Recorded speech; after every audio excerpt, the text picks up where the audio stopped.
From Haas Memphis Stadium in Harvey, Louisiana, Crescent City Sports is proud to bring you Louisiana High School playoff football.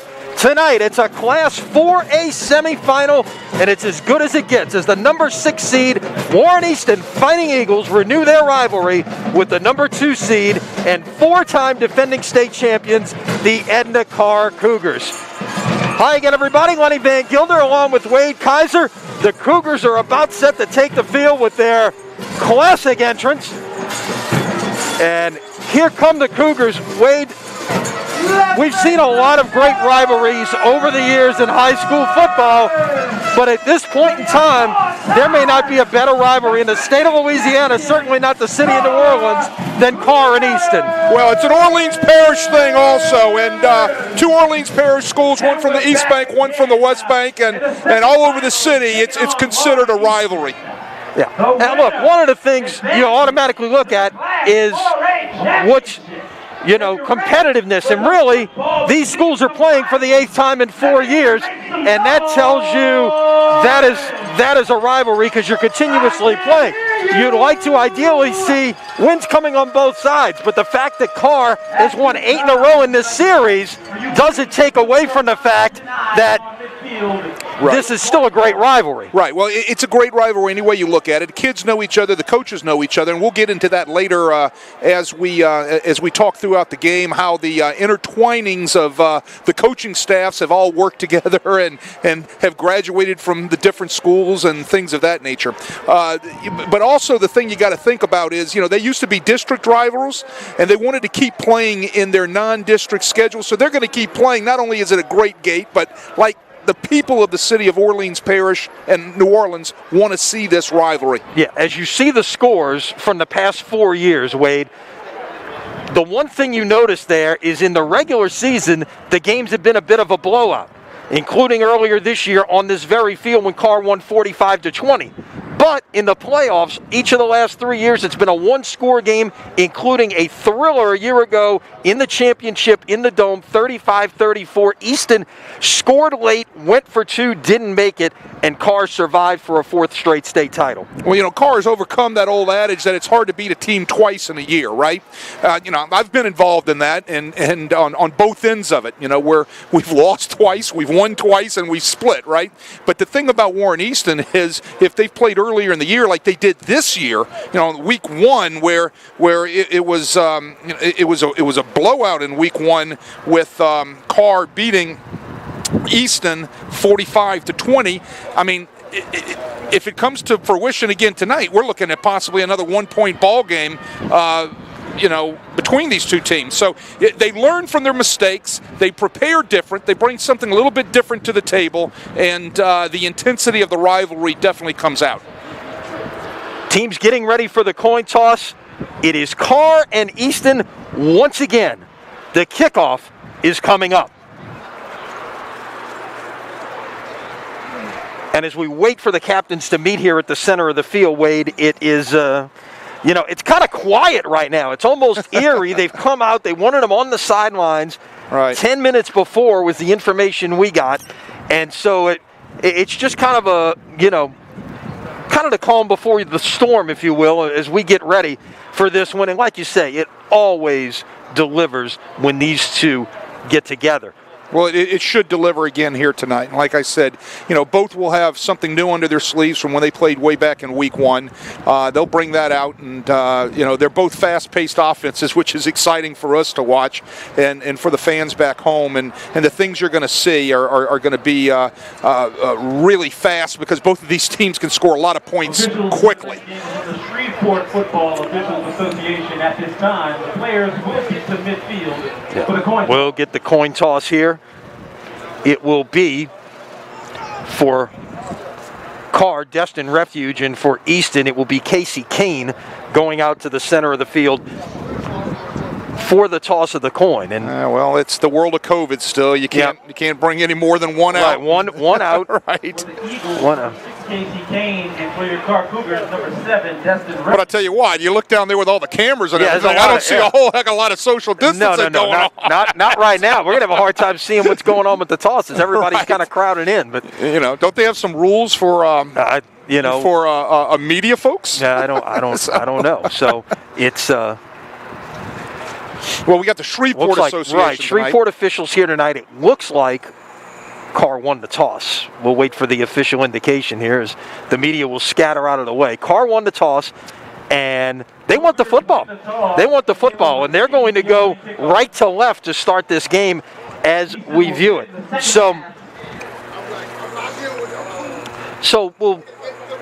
You know, we've seen people do that once in a while. It usually means you feel good about your offensive game plan when you take that approach. Well, I mean, Karr should feel good about their offensive game plan. Well, they're averaging 40.2 points a game. Well, they're fast starters. A couple of weeks ago, I think they hung 70 on on it a Struma? Yep, on a Struma. I mean, then it was in the like second every round. time they had the ball, they were in the end zone, right? And it was fast paced to the point where seeing the highlights from that night is you had some huge splash runs and catches that night for Karr. We pause, crowd rises for our Star Spangled Banner from Hoss-Memphis Stadium.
All right, here we go. Our national anthem from Hoss-Memphis Stadium as we close in on kickoff. Wade, these two programs obviously know each other, and it's not just facing each other 8 times in a 4-year span.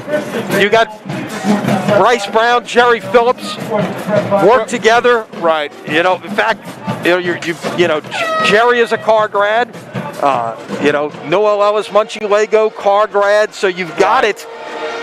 You've got a lot of that on the Easton sideline as well.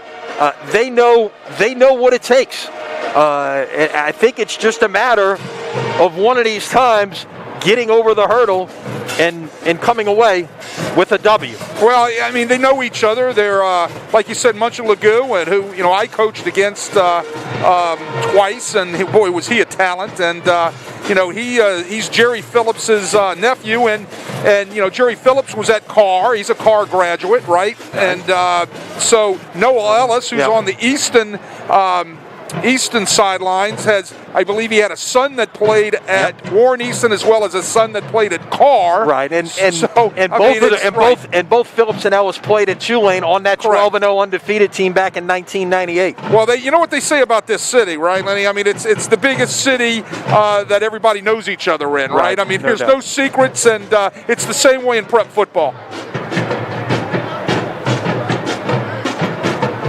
Karr won the toss and elected to take the football.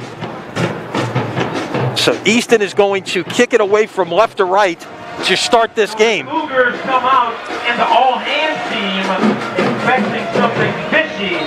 And that will be Farris Castillo who will handle the kickoff duties. Destin Hill and number 4, Aaron Destin Hill, Aaron Anderson at a 2 deep far side on first down. That was Kylan Lampton, gain of about 7. throwing into the boundary right there that time. They had the numbers over there against the secondary from Easton, so they just quickly raise up, throw the ball out there to the number 2 receiver or the slot receiver, and he picks up really nice yardage to set up a nice second down. 2nd and 5, they put it back at the 50. Samuel's going to put it down and go here, and we'll get out past the sticks for the first down.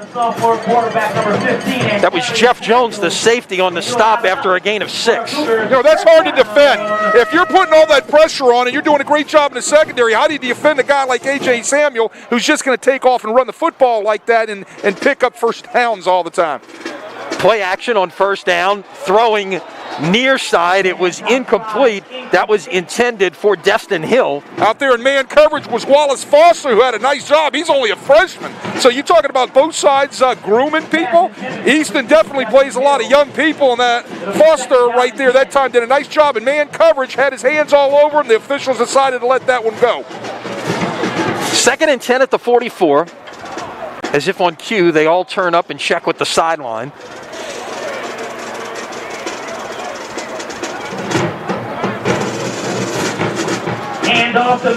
Give it to Maroney for the first time, who gets to the outside and will get about 7. It'll be 3rd down and 3, the first 3rd down we'll see on the night.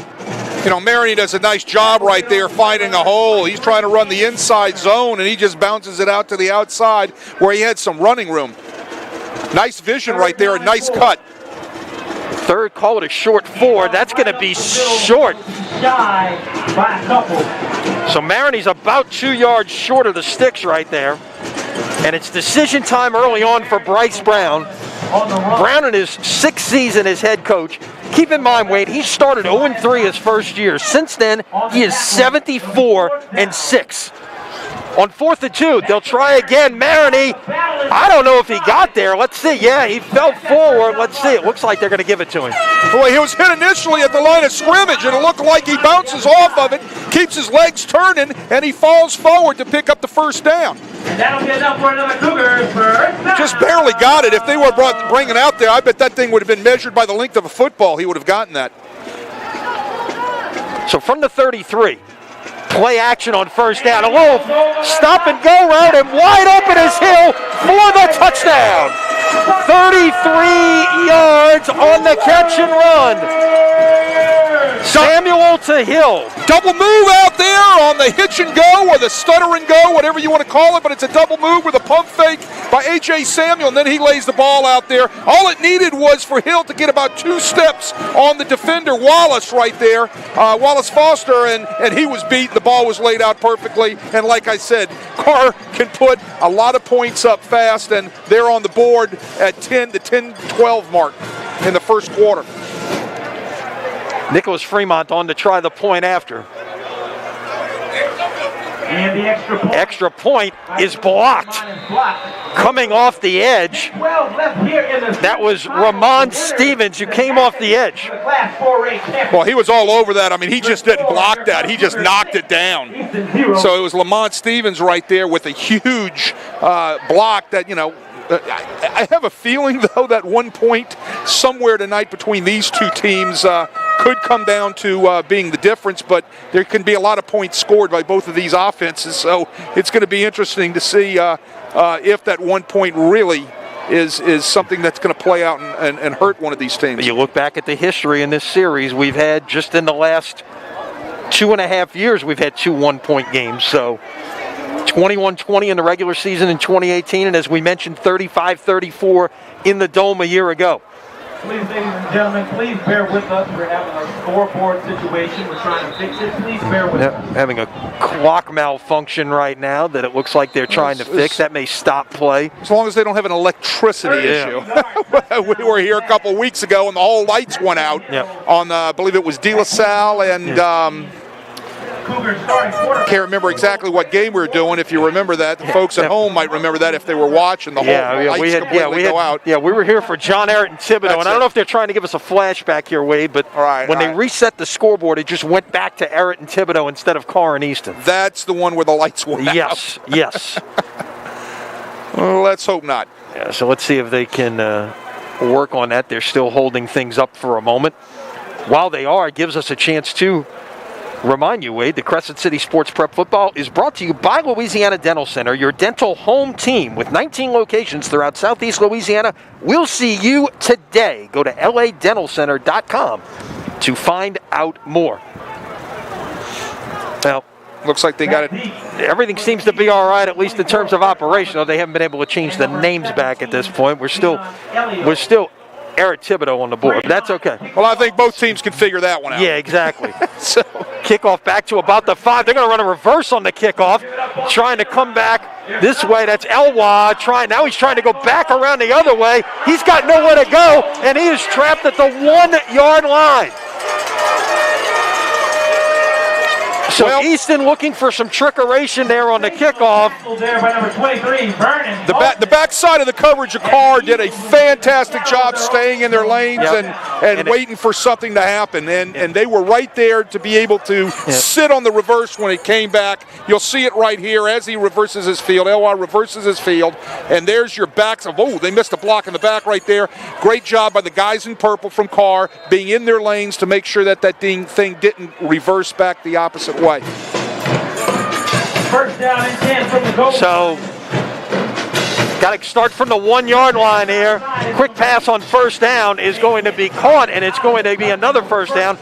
Kedrick Connolly, the sophomore, with a quick completion out there to Casey Kane for a gain of about 14. Both teams are going to keep the pedal to the metal now. They're going to go fast. They're going to get their call in from the sideline real fast, check with me type of deal, and then they're going to quickly go.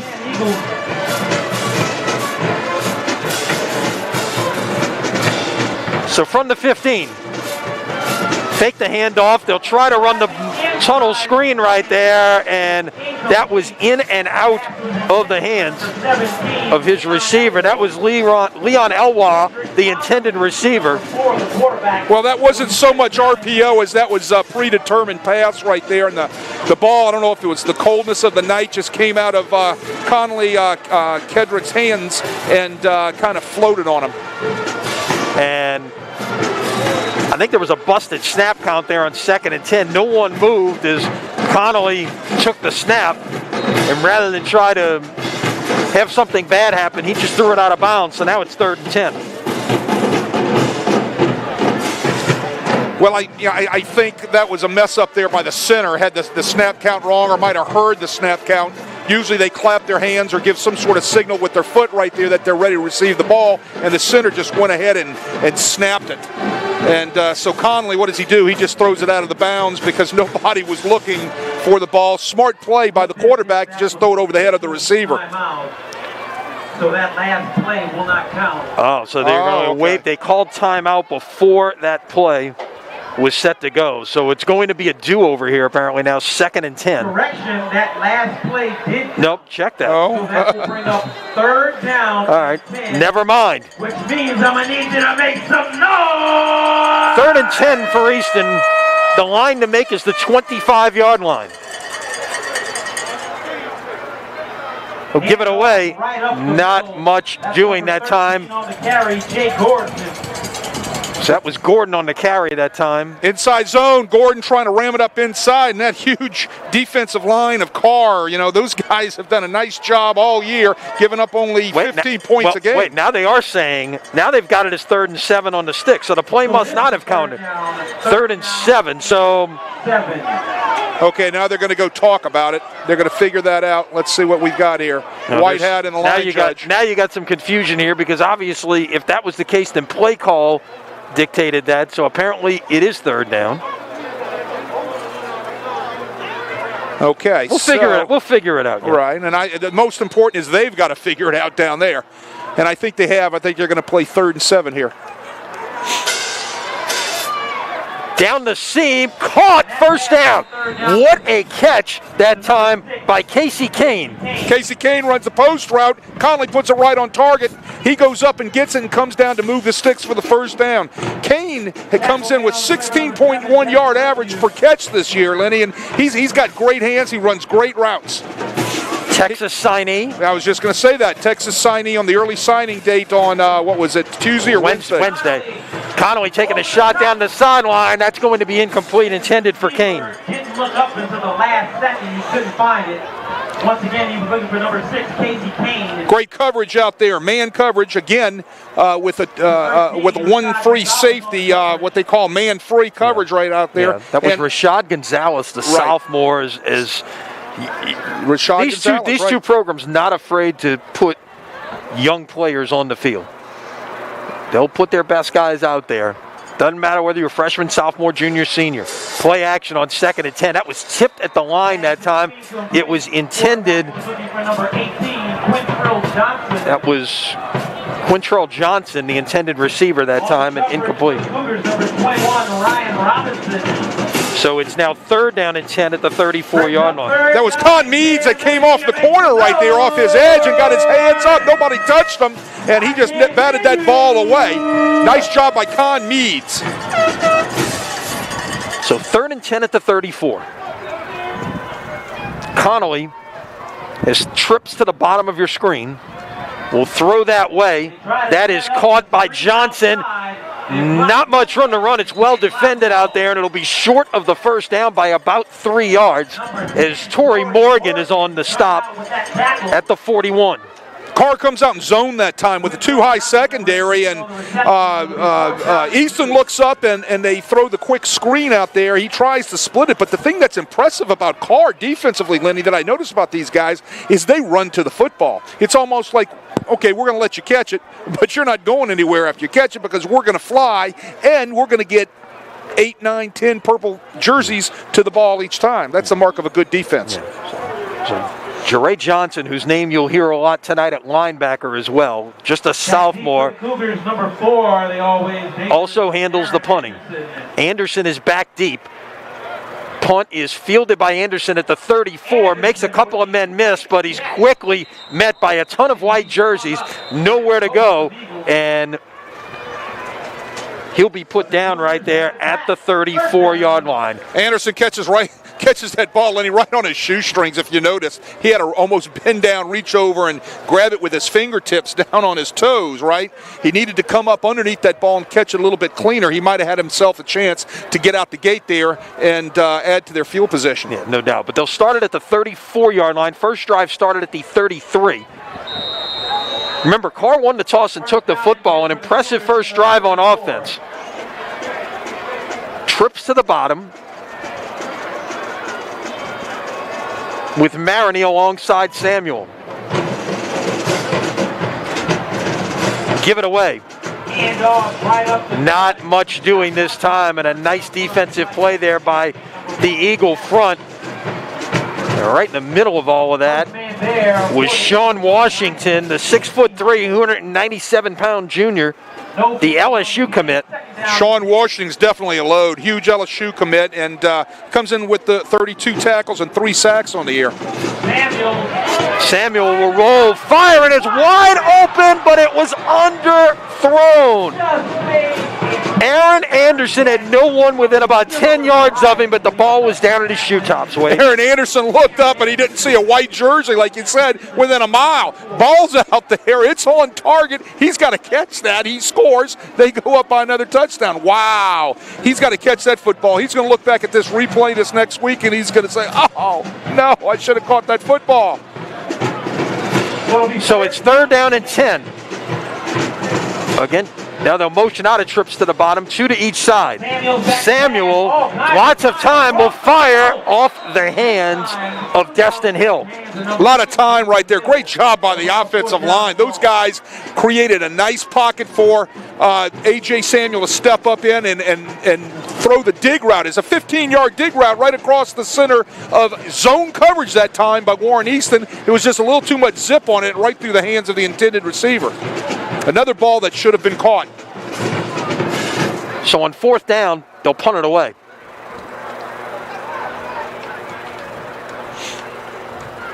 Fremont also handles the punting duties. Not a very good kick right here, and Easton's going to end up with good field position, although it takes a pretty good Karr bounce, and will be downed at the 43-yard line. So Easton starts its second drive with much better field position than the first. 6:58 to play here in the first quarter.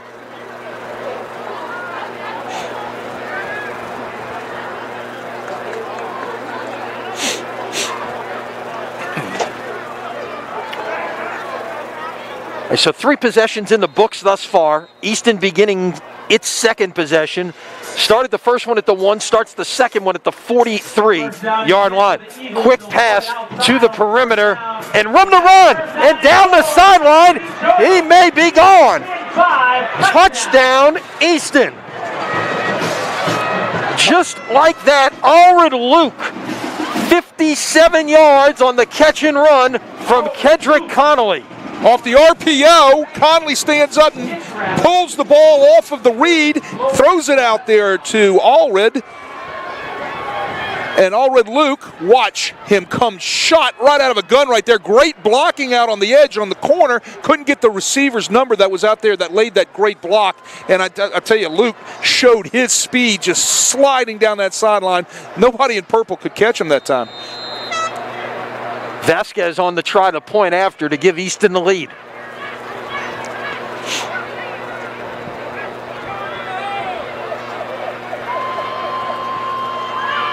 Ball is down, kick is up, and it is good. Both of these teams are electric on offense. They can score from anywhere on the field at any time because they're built around speed at the wide receiver and speed at the quarterback position to be able to not only run but throw the football. And you saw a perfect example of it right there. Alred Luke catching that ball off of that read right there, and he's gone. Yeah. Don't blink in this game. Yeah, I mean, for our viewers at home, if you're going to leave and go grab something to eat, you better get back quick because you're going to see plays like that all night long. And by some great athletes that you're going to see playing at the next level, and a few of these guys you're going to be seeing playing on Sunday.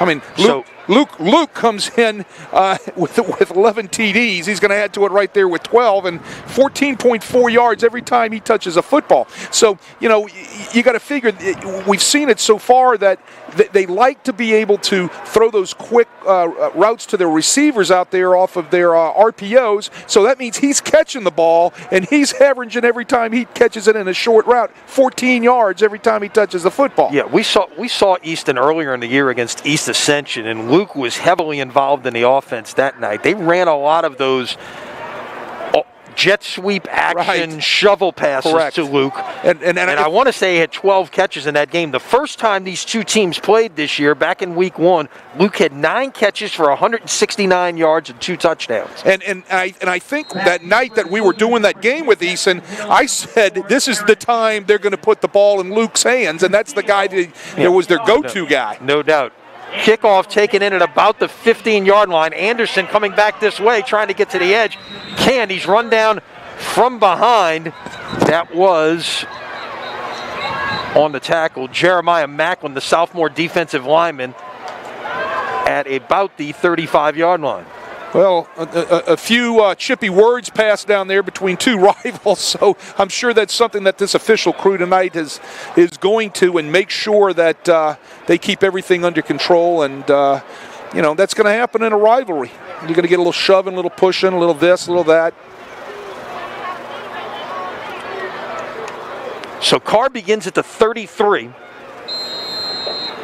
They've now started 3 drives at the 33, 34, and 33-yard line. Trips to the bottom. Samuel will put it down and go, and he will slide. They'll give him 3 to the 36-yard line. Okay, a little adjustment I've seen by Easton right there in their secondary. They were a little bracket coverage with 2 safeties on top with man underneath. Some people call it 2-man, but they're trying to do that to take away some of the speed of those receivers. Quickly to the perimeter. And the catch by Danye Brooks is out to about the 40-yard line, a gain of 4.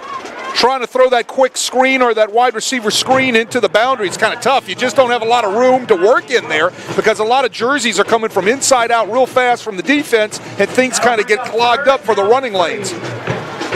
So 3rd and 3 here.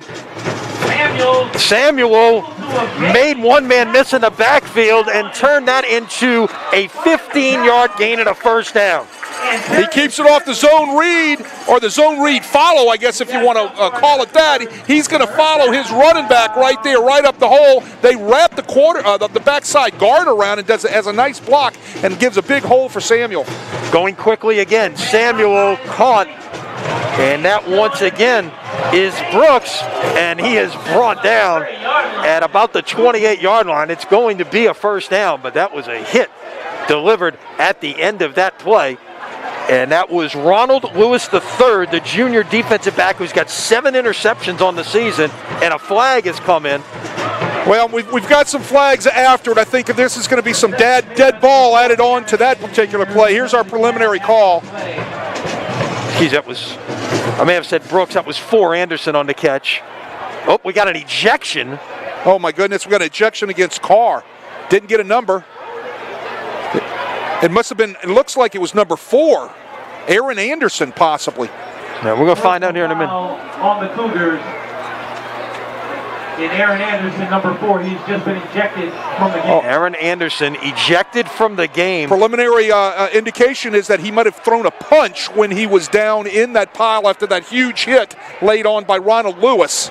I told you things get chippy between these two schools. You just don't want to see that happen, because what happens now is if Karr wins that football game, that's going to affect their offense next week in a state championship game, because they will be without Aaron Anderson. That's going to carry over for another game, I believe. That's going to be a dead ball personal foul.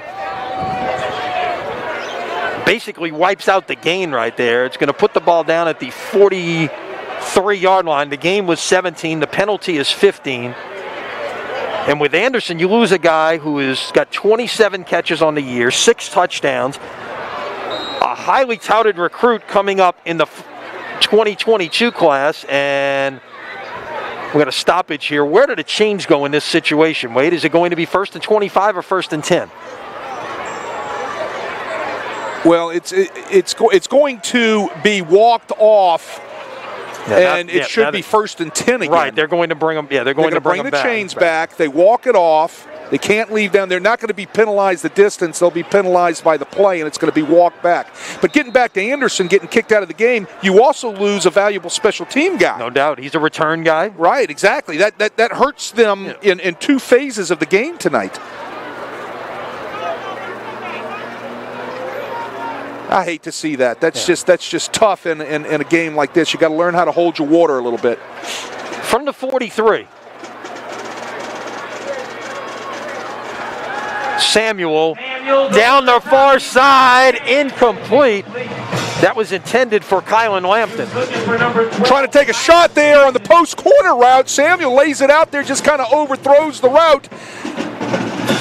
Easton goes back to man coverage. That was a real soft man coverage right there. And from his slot position, Lampton runs a great route. The ball just was off target. 2nd and 10. Samuel got a man. Hill at the 20, falls forward to about the 16-yard line. Gain of 27 on the play. All the time in the world for Samuel to throw that, but he gets rid of that ball pretty quick. You know, that clock's going off in his head, but that offensive line is also doing a nice job keeping any type of people off of him and giving him a clean pocket to throw from. Cougars in the red zone. That was a little RPO action, trying to go this way to Hill, incomplete. That was Jeff Jones coming from his outside linebacker spot, coming up, getting his hands and knocking that ball down and tipping it up in the air. The junior outside linebacker, number 9. Nice job getting your hands up. If you can't sack the guy, then when that ball is ready to come up and get thrown, you've got to get your hands up and try to deflect it. 2nd down and 10. Samuel, room to step up, flags everywhere as Samuel is going to be brought down at about the 12, and those flags are in the direction of holding, Wade. I think we're going to have number 51, the center, Joe Hayes, who had a 2-point takedown of Sidney Hubble, the big nose guard from Warren Easton. That's coming back. We'll replay 2nd down. See if you can see it right there in the center of your picture, and there it is. There's the takedown. You can see it right there in the right corner of your screen. Well, I got to say this on Joe Haynes' behalf. He's given up, I would probably say about 150 pounds there, because Joe Haynes is not a huge guy playing center, and he's playing over one of the largest guys on that Warren Easton defensive line, Sidney Hubble. Sidney probably doesn't miss many meals there now. All right, and he's a fine defensive lineman, but that center's he's going to have his hands full all night long. Second down and 20. Samuel stepping up. Now he'll put it down and go. Try to get to the perimeter. Gets the penalty yardage back and then some, and a late flag for a hit out of bounds, it would appear. It looked like Samuel stepped out about the 14-yard line.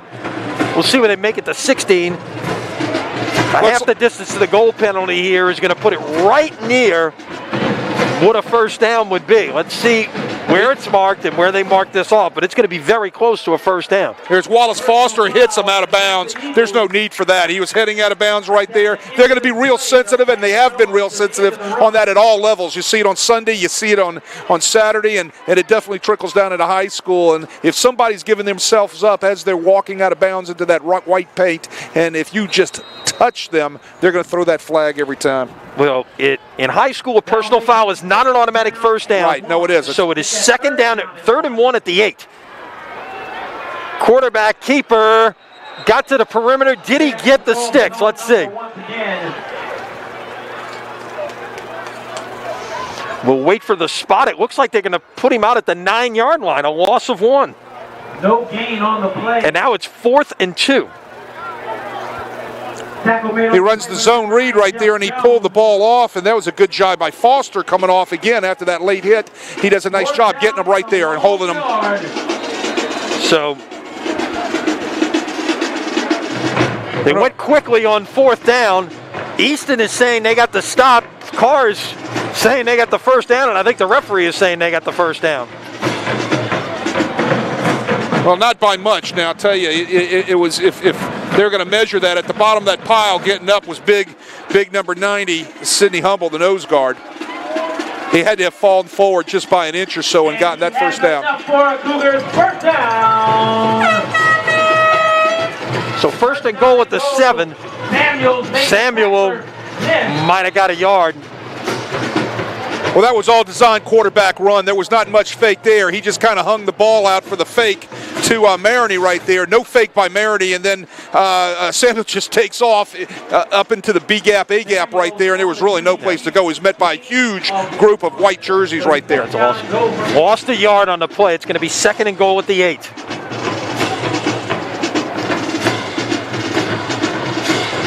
Samuel, fade route to the corner, incomplete. Flag comes in late, and Wallace Foster, who is in coverage on Hill, might have gotten there a little bit early. Well, Wallace Foster was all over him, and I can understand how Wallace Foster here is a little upset, because he has to defend against that great athlete right there, and I really didn't see much hands on that, unless it might have been early where he kind of put his hands on his chest right there, but I didn't see a whole heck of a lot going on. I thought in most instances Wallace Foster did a nice job in coverage right there. So it's a half the distance to the goal penalty. It makes it 2nd and goal at the 4. Still not an automatic first down, so folks at home, interference is not automatic first down anymore. Defensive interference. Man comes in motion across the formation, give it away, and not much running room that time for Maroney. Might have gotten about a half a yard, and it's 3rd and goal at about the 3. He was met in the backfield by Jonathan Williams, who had penetrated from his position, linebacker position, and gotten right through the A-gap and hit Maroney dead smack about a half a yard behind the line of scrimmage. And it's going to bring up 3rd down. Big 3rd down and goal at the 3-yard line. They're going to check over and get the play right there. You got man coverage all over the board down here inside the 5-yard line by Easton. Samuel going to run a little option here. Pitch it to Maroney. Can he get to the edge? Tried to get to the corner. Did he get there? No. Out of bounds at the 1-yard line. Great effort by 23, Anthony Skinner, coming from his linebacker position. From the start of the play, Lenny, it looked like that thing was going to score. They had the coverage all ran off at the top in the man coverage with their backs to the ball. But look at Skinner right there come out of nowhere from his linebacker position and make a nice hit on Maroney. Timeout Easton before this 4th and goal play coming up. It'll give us a chance to talk about the situation here. Wait and catch our breath, to be honest. Oh, yeah. We are 9 minutes in, and we are watching some fast action right now. Well, I don't go get anything to eat, anybody at home, because I'm telling you, you're gonna miss some great offensive football here and really some good defensive football, too. That was a great play right there by Skinner coming downhill from his linebacker position to save a touchdown. But the speed on the field, Lenny, that is what is impressive here. At all positions, even their defensive line and offensive line, these guys are athletes. Great team speed, both teams. A lot of guys who can play on Saturdays, maybe even a few who can play on Sundays on the field tonight. There's no doubt about that. This will be the 14th play of this Karr drive. Started back at the 33-yard line. I mean, you're looking at A.J. Samuel. He's only a sophomore. I mean, the sky is the limit for this young man. I don't know if quarterback's going to be his position of choice as he moves forward in the next couple of years. But he's such a good athlete that he's going to play somewhere, and he's one of those type of guys that you could possibly see on Sunday because of his athleticism and his speed. You know, he could be a DB, could be a wide receiver. Yep. All right, so here we go. Karr at the far hash will line up 3 receivers to the bottom of the screen, a single man to the top with Maroney alongside Samuel. Press coverage all over. Quarterback keeper trying to get to the edge, and he walks in for a touchdown. Showed that fake inside and then cut it to the edge and walked in for the touchdown. Well, you know, right there you gotta make sure that you've got the you're spread all over the field, you got the quarterback accounted for, but what ends up taking place is nobody had him. They jam everything down inside, and Samuels bounces it off the right edge, and he ends up scoring. 14 plays, 67 yards, 3 minutes, 56 seconds off the clock. 3:56 seems like an eternity in this game right now. They're going to go for 2 here. Well, with the 5-point lead at 12-7. That kind of surprises me, and I think it might be a little early, but some people go on that card and they say go for 2, and if that's what the card says, some coaches are right there on it like it's the Bible. Samuel will put it down. Is he going to run in a corner? He is, and he is in. How athletic is that? I mean, he makes things happen when they're not there. Everything looks closed up, and he takes off, and he makes it happen right there. Take another look at it on our replay. He's looking down here at the bottom of the screen. We pick it up a little quick right there. He just takes off, and you know, he just gets right into that pylon, and he scores those 2 points. In a game of athletes, he's among the best of them out there, because he can get to the edge, or he can put it down and go when things are falling apart out there. He can get anywhere he wants to get. Yeah. That's how athletic this guy is. What a talent for a sophomore. 5'11", 180 pounds. All right. I believe last week he was the All-State Sugar Bowl Amateur Athlete of the Month. In the month of November. He was outstanding. Right.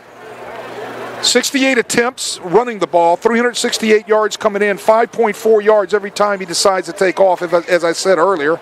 But he can also throw the football. He's got a great arm. He completes 61% of his passes. He's thrown for over 2,000 yards so far this year. Yeah. And he can put it down and go. Keep in mind, this has been an abbreviated season with 2 fewer games in the regular season. Right, because they lost 2 COVID games, as most everybody has. Yeah. Luke trying to bounce it outside, gets out to the 30, and knocked out of bounds at about the 35-yard line, and that's where Easton will begin this possession. Oh, hold on to your seats, folks, because Easton knows how to score, too.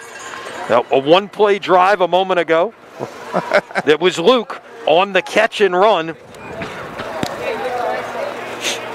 from Kedrick Connolly, 57 yards to answer that early Karr touchdown. But the Cougars have answered back. Connolly looking to run stop and go off the bad snap and was looking for Casey Kane, and he just threw it away. Well, Karr jumps into a three-deep zone that time, and I don't know if that confused Connolly or what off his post-snap read when he was going to throw the football, because he looked up and he just looked like he just didn't know where to go with the football, and the routes kind of got all mixed up there. 2nd and 10. Connolly got a man. Kane was out of bounds, though. And it's 3rd and 10. Yeah, that ball really didn't have a chance for Kane to catch that. That was thrown way out of bounds and over his head. You know, Kane is an interesting receiver signing with Texas. I think he brings a lot of things to the table, and I think that's a huge haul out of the state of Louisiana for the Longhorns. Texas came in and got a couple of guys out of the New Orleans area. Flipped the defensive lineman from Holy Cross. Sorrells late. Nobody covering the number 2 receiver at the bottom of your screen. See if Connolly looks that way. He's going to take a shot over the top towards Kane. Incomplete, as that was Rashad Gonzalez right there step for step with him.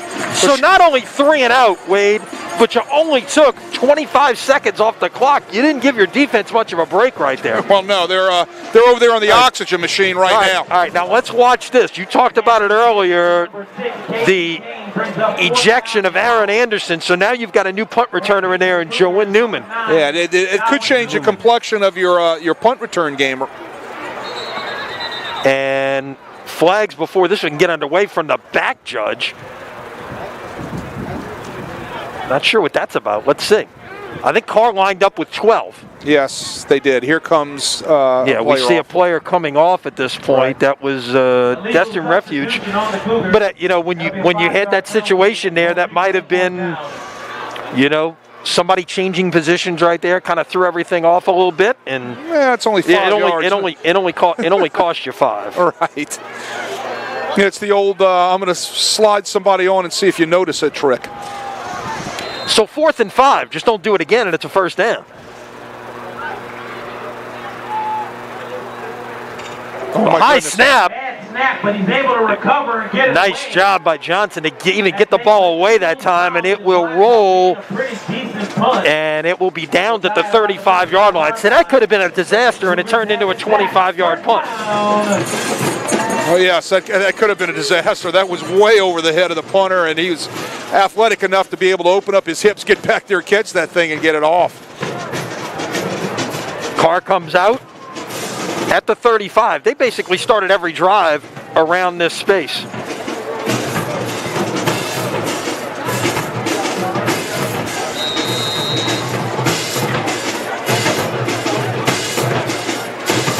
Give it away on first down. And about 2.5 yards on first down for Kevin Maroney. Devon Taylor does a nice job that time getting over there to get Maroney off of the sweep. Sheds the block, works right down the line of scrimmage from his defensive end position, and does a nice job on Maroney. Samuel will hand it off. Flags come down as Maroney is stood up after about a gain of 1. Again, that's Devon Taylor doing a nice job there. I'm probably either going to have most likely a holding from all indications of where that flag is. They're backing up. Holding is the call. Keith Taylor is our referee tonight. Or Keith Burton, I'm sorry. We're talking about Taylor. Keith Burton is the referee this evening. 10-yard penalty from the spot of the infraction. We'll replay second. So it's an 11-yard penalty. Again, like everything. Holding like other fouls. It's a spot foul, so it's from the spot of the infraction, not 10 yards from the line of scrimmage. So, you know, that doesn't affect this Karr offense too much, whether it's 2nd and 20 or 2nd and 10. Those guys they could probably convert 3rd and 90. So they're going to do what they're going to do. Samuel's going to take a shot downfield. He's got a man, and that is caught. Destin Hill has been big time here in the first quarter, and he delivers again. It's a gain of 39. Well, Warren Easton has come in with the game plan that they're going to cover their wideouts for the majority of the night in man press coverage. And that was Foster Wallace again right there on Destin Hill. And the ball was perfectly in place. And like I said, 2nd and 20, doesn't matter. Now, Maroney on first down will get about 6. We'll check that. It's about 4. Sorry. You know, their motto is they're going to score fast, they're going to go fast, and that's just the way they do things at Karr. Some people call it the NASCAR offense or race car offense, or this is just the Karr offense. The Karr offense. It's what they do. Samuel throws, caught, wide open, touchdown.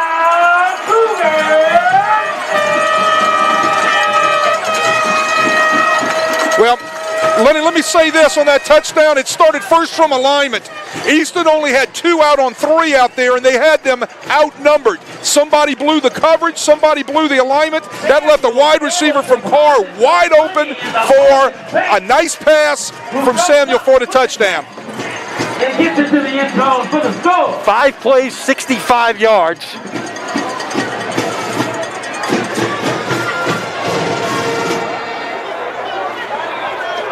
Well, that was real fast again, and remember they had a 2nd and 20 down and distance in that particular drive.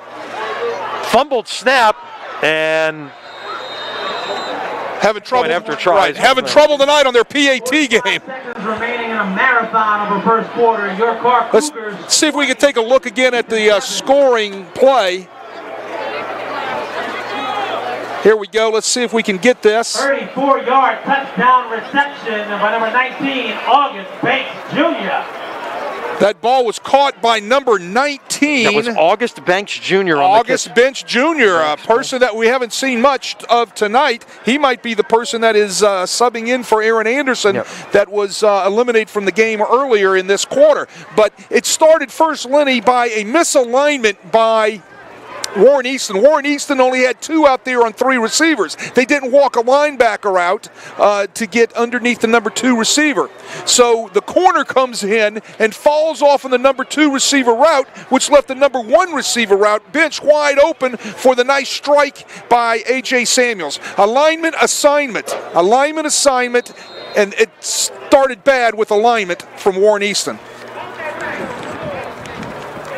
A 14-point lead or 13-point lead, but as we know, not a lot of leads are safe when you talk about this matchup. Here comes the kick return and room to run, but it's quickly closed up right there. Allred Luke had a hole there for a moment, but the speed of the Cougars closed that hole very quickly, and he's brought down at the 26-yard line. Well, what Warren Easton wants to do here is they want to give their defense a little bit of a break, right? They can't have a 3 and out in about 20 seconds, and then all of a sudden they're right back on the field against this speed and this fast-paced Karr offense. So they need to get a couple first downs right here to try to rest up those guys that are sitting over there sucking on that oxygen on the bench for the Eagles. And you may get towed once again. So the 26-yard line is where this one will get underway. Try to throw it on first down near side. It's caught and is well defended out there as Leon Elwha makes the catch, but he will not get back to the line of scrimmage. On that catch, number 17, Leon Elio. Well, Leon Elwha runs the quick screen out there off the RPO. Well defended by Ryan Robinson out there for the Karr Cougars. Did a great job reading that, getting off the block and coming up and making the tackle. Not much doing there. Might have lost another yard. Jacal Widener, number 5 on the carry. First chance we've had to call Jacal Widener's name tonight, and that will come on the final play of the first quarter, and what an entertaining first quarter it has been. Hold on, I need a drink of water here. Go catch your breath. We'll be back. 12 minutes in the books, 8th time in 4 years these teams are getting together. It's so far, it's like the first 7. Karr 20, Easton 7.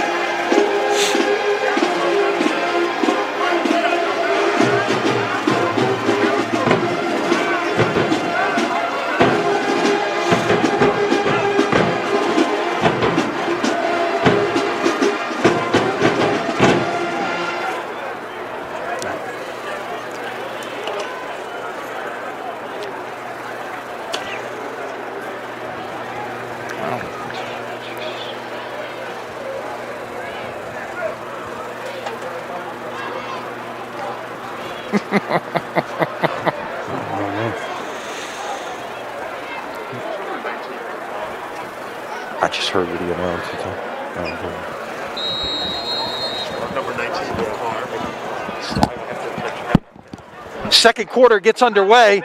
Connolly looking to take a shot on third and long. Got a man open, but he overshot Elwha at midfield. He's going to want that back because he had Elwha wide open as he ran underneath the coverage right there, taking that shot down. He just overthrows it. That's the second one he's missed on a wide open receiver and thrown it over their head out of bounds. Elwha's wide open. They're going to want that back. They'll come back to that. They're going to put a star on that on the call sheet, and they'll come back to that route again.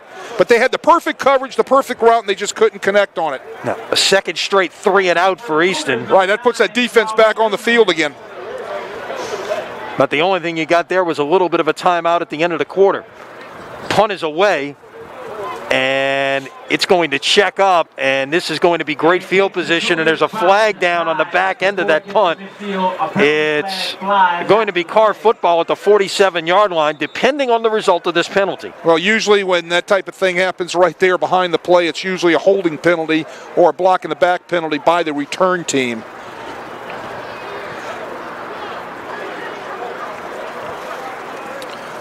While they sort this out, Wade gives us a chance to tell you that Crescent City Sports Prep Football brought to you by Riverlands Insurance Services, who encourages you to make your insurance game plan today. Riverlands is a proud recipient of the Top Insurance Workplace Award for 2019 from Insurance Business America. Call Riverlands at 1-800-336-4579 or go to riverlandsinsurance.com.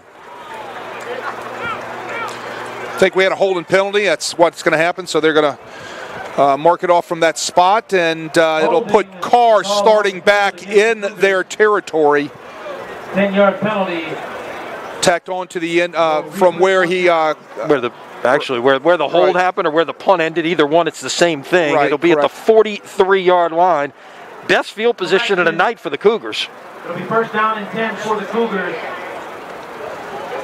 Again, staying in that 3-by-1 formation, which they like. All night long, they've been putting that 3-by-1, the trips into the boundary, creating a huge one-on-one with a lot of room to work for their number one wide receiver down here at the bottom with his Yarlin McMath right now. Now Newman is in the backfield. First down. Jalen Newman, number 9, joins Samuels in the backfield. Samuels. He will fake it, throw on the slant, caught by McMath, out to about the 41-yard line on a first down, gain of 16. And that's the reason why they're getting that one-on-one isolation with a lot of room for that receiver to work with down at the bottom of the screen. So off of the play action right there, which was RPO, they run the slant, and he's working one-on-one. McMath just runs his route, the ball's put on target.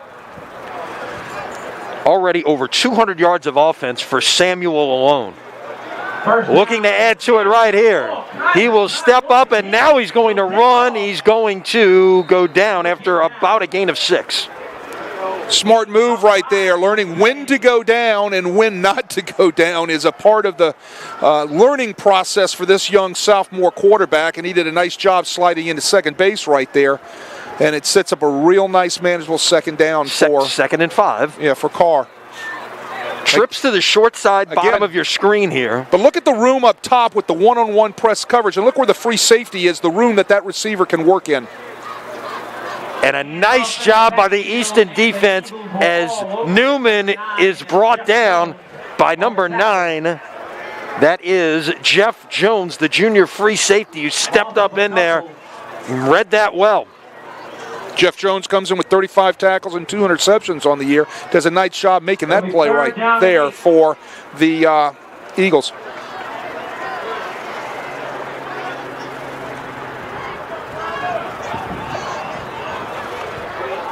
Blitz. 3rd and 8. Samuel pursued from behind. Can he get it away? No, it doesn't matter. He's run out of bounds. Terrific pressure that time. That was Jeremiah Macklin. Well, it started with the blitz. They brought Cary Grant from the top of the screen in the open field side. He comes off of from his strong safety position. He loops under. It gets picked up, but it just applies enough pressure to push Samuel out of there, and he slides out to his right. But you get an unsportsmanlike call now on the Eagles, which is going to nullify that great pressure. They were off the field, and they get an unsportsmanlike conduct at the end of the play. So you can add 15 to that. The play is going to count, but it's 15 yards going to put the football at the 29-yard line, and that is a huge play in this game, perhaps, and a first down for Karr. Right, and that's a shame because the blitz worked. They had it dialed up right. They brought it from the wide side of the field. He got picked up, but it pressured Samuel. He had to pull the ball down and scoot out of there, and they had him caged on the boundary for a loss. Ooh, almost a bad snap. Nice job. And a man is loose on the outside. And Kyron Lampton could not break that last tackle. Turned that little quick pass into a 15-yard gain and a first down. Watch the block by McMath at the bottom of your screen, folks. Great block by the wide receiver McMath to screen him. They'll run it. They ran it again that way. They basically went back to the same play, but that time nothing doing. Trying to get athlete on athlete, trying to block at the point of attack. You got two receivers out there at one corner that's in press coverage, and you're playing the numbers game, and you're trying to pop something down the boundary, which they did on the play prior to that, and they come right back to it real fast. It didn't work that time. Going far side, pass is incomplete into double coverage intended for Destin Hill. Well, they brought they had two safeties that time, and they brought a safety over to the wide side of the field to basically bracket coverage the one receiver, and a lot of that room down there, having the three receivers at the bottom.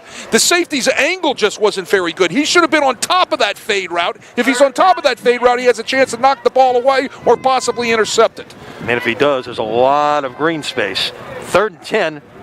Play action, wide open. Touchdown, Kyron Lampton.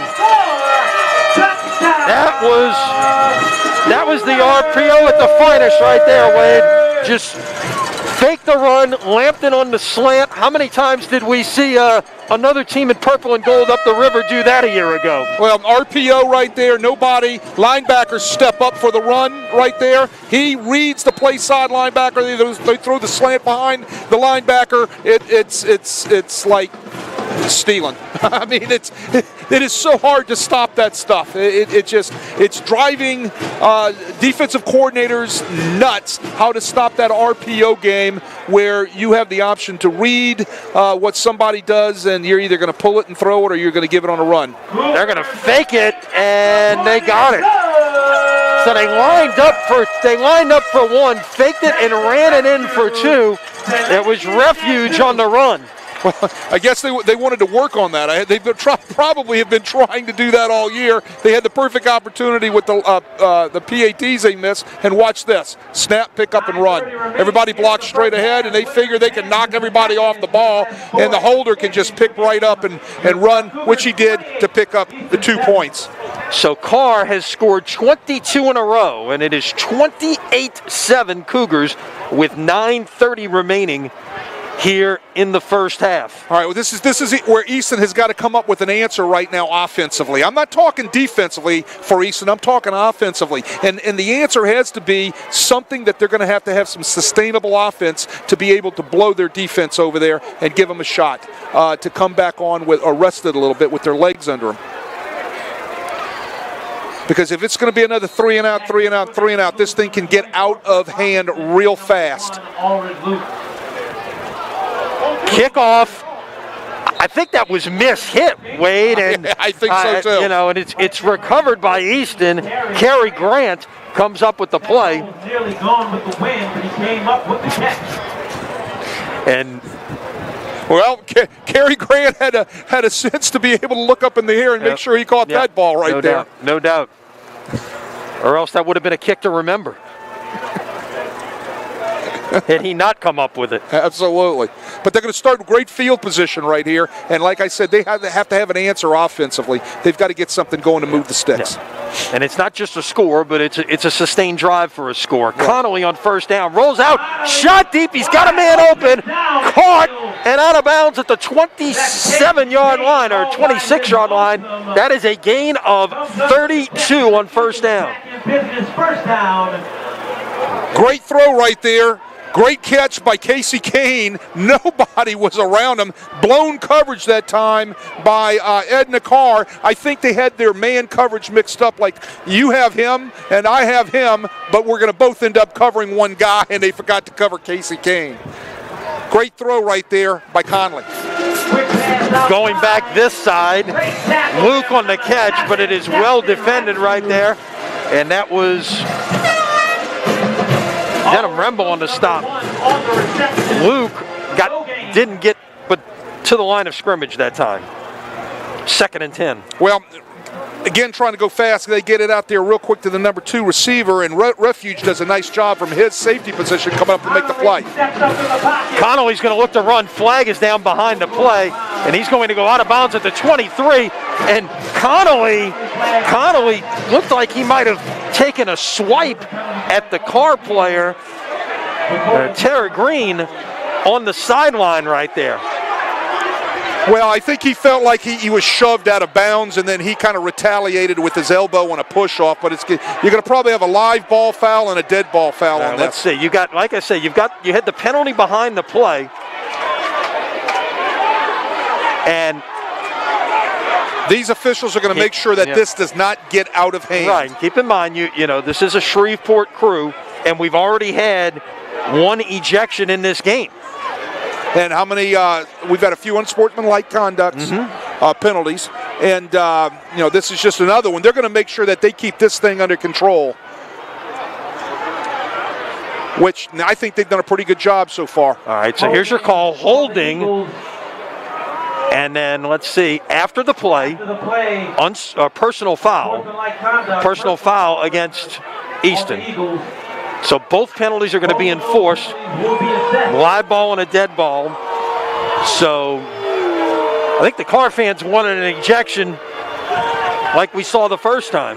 Well, the difference in the ejection there was no thrown fist. There was kind of a push off with an elbow. So I think rightfully so, no ejection should have been awarded right there as a flagrant punch. So you go from 2nd and 10, Wade, to 2nd and 39, and I know you got a lot of those on your call sheet. Right, well, but again, with these two offenses, that really doesn't matter. They're going to do what they're going to do. Check it, it's 3rd and 39. Connolly's taking a shot deep. It is batted, and it is incomplete. And to be honest, look, on third, that would have been as good as a punt right there. On the coverage was Denham Remble, 5'10", 190-pound senior, running step for step with the intended receiver, and the ball was thrown a mile high, a mile long, and like I said, the down and distance for these two offenses really doesn't matter. They're not worried about trying to get half of it back, that sort of thing, to try to be able to get the sticks. They could get the sticks in one shot. All right, so let's see here. Sticks say 4th and 39. Punt team is on the field, and I think they want to make sure that this shouldn't be 3rd down. Because you did have a live ball and then a dead ball penalty. You did enforce them both, but this should be 4th down. They're going to play 3. Connolly's still on the field. They've changed. It is 3rd and 39. Okay, so it was 2nd before. Now it's 2nd 3rd. down on the pass. Now we're going to go 3rd down and this long distance. Connolly will step up, not place to go, threw it over his head, and it's caught. Are you kidding me? It won't get a first down, but what a play. But that was entertaining. No, Curtis Elmore made the catch as Connolly just flipped that over his head, and Elmore brought it in for a gain of 9. Everybody watch how athletic this is by Connolly. Whoop. right there. He flips it over his head behind his back. Yeah, it looks like that should be going on at the arena right now, and that's being flipped up to somebody like a pro basketball player right up at the rim. That could have been an alley-oop pass that Zion was throwing down. Yeah, to Zion, exactly. So 4th and 32, and it's obviously a punting situation now.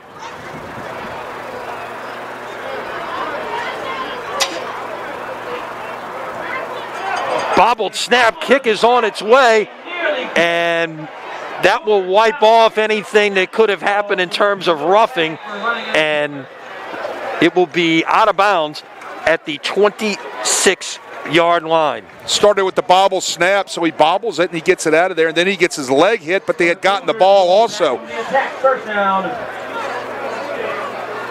Nice job by the punter laying there. He would have got a Academy Award for the acting, which I thought was tremendous. So he laid there for a couple seconds, kind of peeking out probably his ear hole, seeing if he was going to get the flag, and he looks up and he sees the official, giving the old, he got the ball sign. So he pops up and jogs off.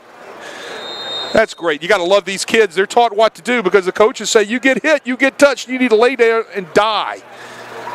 So from the 27-yard line, 3 receivers to the bottom, including a stack all the way at the bottom as we view it. Samuel rolled out, slipped, and was taken down from behind. And, we have called number 91, Jeremiah Macklin's name quite a bit tonight. Just a sophomore, and he's going to be a terrific player. Well, they finally get to him. That's the first time tonight they actually got to him.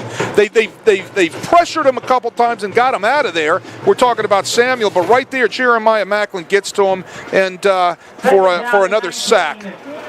And he's got 5 on the season. That's 6 now. Right up the middle to Maroney. Maroney won't get much, maybe a yard. Tackle made on the play by number 99, Sean Washington. That's a big front Easton lines up with in their 3-3 look. And, that was Sean Washington right on the stop. We talked about him earlier, the LSU commitment. Those guys are also athletic, big defensive linemen right there. It's just hard to run inside against those guys. 3rd and 17. This is when you need to get off the field if you're Jerry Phillips and his defense. Downfield, off the fingertips of Lampton. And I tell you what, you were looking for somebody to maybe step up with Aaron Anderson out of the game, and Lampton has been the guy to step up. He caught the touchdown pass on the previous drive. It's 4 catches in this game. Again, the freshman Foster Wallace was on that coverage. He was step for step right there. The guys on the Karr sideline wanted a flag because Foster did the old grab, a little pinch of the jersey just to slow him down a little bit. A nice little technique by corners that's taught. And but hats off to Foster being a freshman running step for step with that receiver. Punt is on the way. And this is going to take a good Karr bounce and go out of bounds at the 43-yard line. So Easton, needing to get something going, has pretty good field position after the 3 and out. Karr with a 28-7 lead.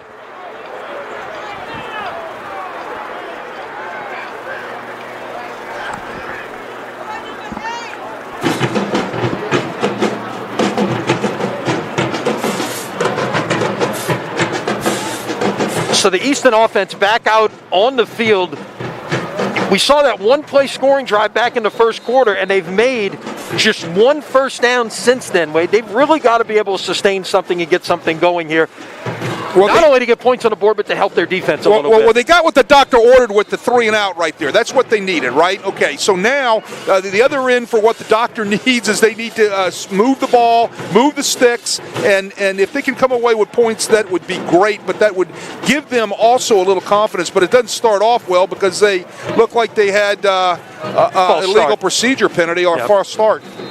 That's not good. Yeah, so they'll operate behind the chains. 1st and 15 at the 38. 2 receivers to each side. Give it away, but not much doing there as that was Jacal Winder on the carry.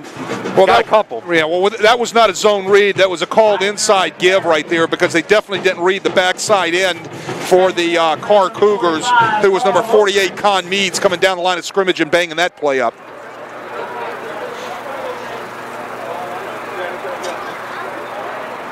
just past the 40-yard line, and before this one can get underway, we've got another flag and another false start. On the Eagles, 5-yard penalty will be played, second down. Well, that stuff's a killer. You just can't have that. And here we are in the semifinals, and you're having false starts and stuff like that, and that's going to drive a coach nuts. I mean, that's driving me nuts sitting right here watching. Second down and 17. Connolly near side caught. Got the penalty yardage back and then some that time on the catch by Casey Kane. Put it at the 49-yard line, about 4 yards short of the first down. Let's do things like that, Ward Easton. Let's get the ball into the players' hands that make things go for you. Luke and Kane run those type of routes, which they ran just right there, about an 8 to 10-yard comeback route. Ball was delivered on time, nice pickup, and it puts them now in a manageable situation. Yeah, third and 4. You got Kane at the bottom in a single side of the formation. They run to it as they run Kane off, and Winder gets the first down on a gain of 6. Winder does a nice job right there off the off-tackle stretch play. In 9 games, he's had 96 carries, 659 yards. He kind of handles the running duties with Gordon, who also in 9 games has 106 carries for 652 yards. They kind of are bookends, if you would say.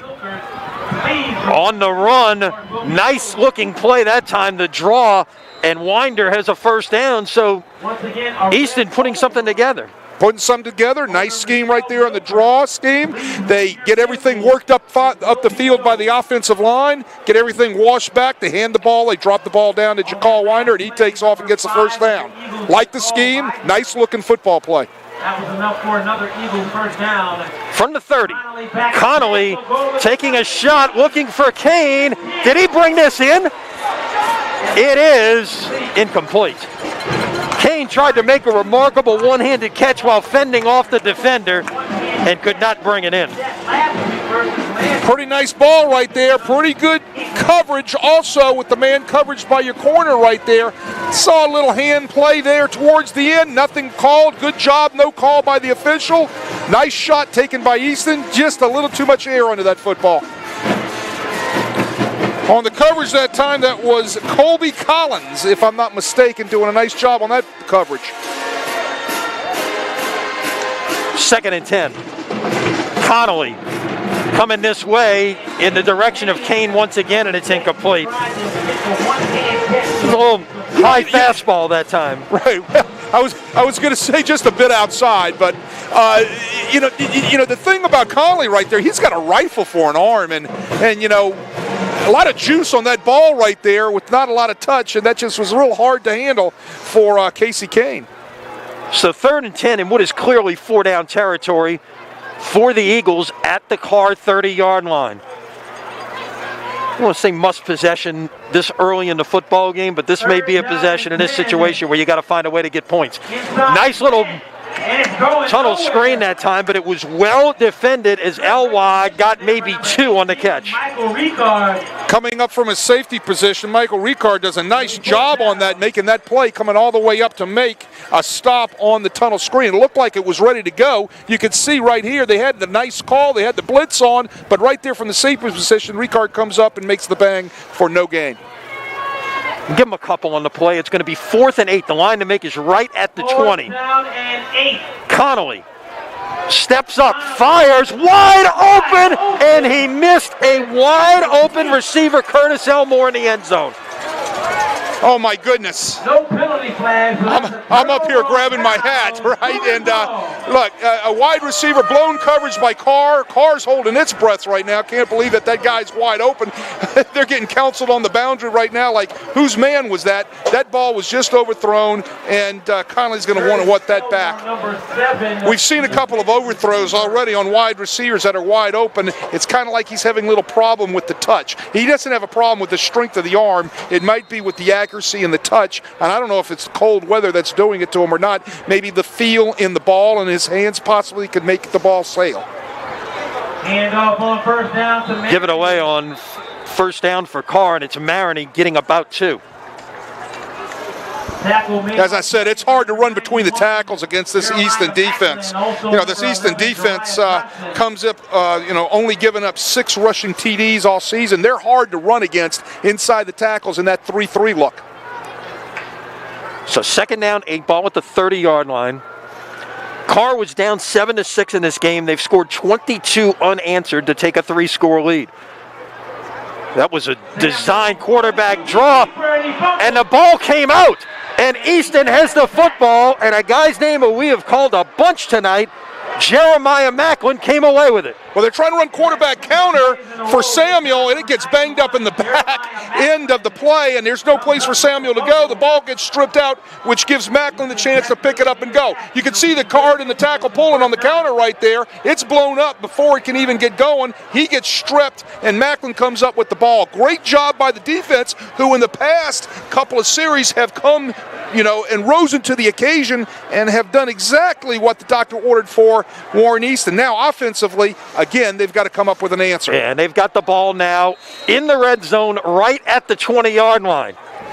Both of these coaches talked about, Wade, the team that makes the fewest mistakes is going to win this football game. Well, the first turnover tonight goes in the way of the Karr Cougars, and that was Jake Gordon on the carry that time. He will get about 4, and it's 2nd and 6.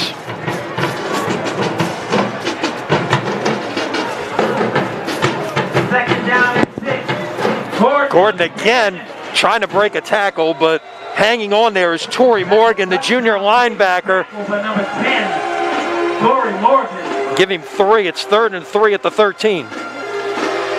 Well, it's a nice run pickup right there.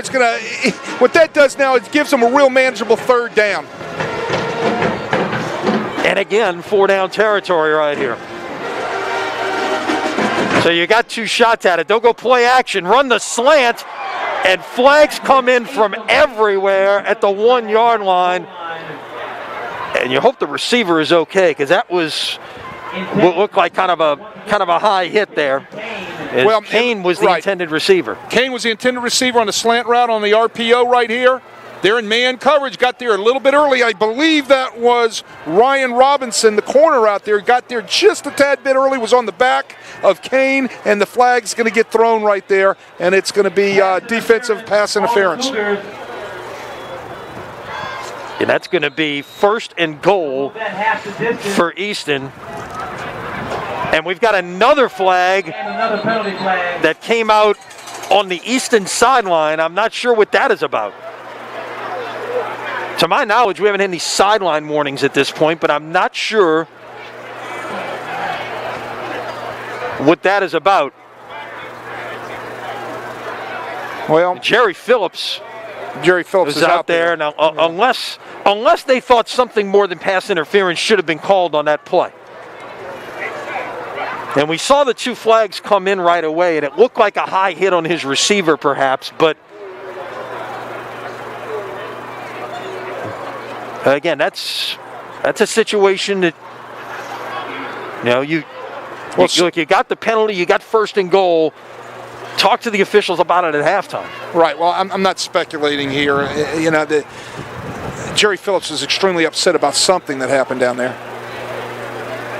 So it's pass interference on the defense, and then a dead ball, unsportsmanlike conduct on the offense. Okay, something had to be said on the boundary from one of the coaches, and I'm guessing Jerry Phillips might have said something. I'm not sure. No. Again, we're not privy to what is going on the field. As much as we're looking at it, we can't hear it, certainly. Right. Well, so the DPI penalty goes to about the 6.5-yard line. The dead ball penalty moves it back to the 21. Now, the first penalty would have made it a 1st down. Correct. But now you move it back, so now it becomes 3rd and 11 at the 21-yard line. So you take away 1st and goal, and now you end up with 3rd down and 11 at the 21. And Easton is going to take a timeout here to talk about this with 3 minutes remaining in the quarter. Well, again, how important is this drive for Easton? They've had their defense step up twice now. coming away with one turnover out of two defensive stands, right? So, they got to put something on the board here, and it's a momentum thing for Warren Easton. So they're going to talk this over, make sure that they got the right play, the right personnel for the situation, and I'm sure also there's still a few other words being talked about between, it looks like, Jerry Phillips and the White Hat from the Shreveport Officials Association.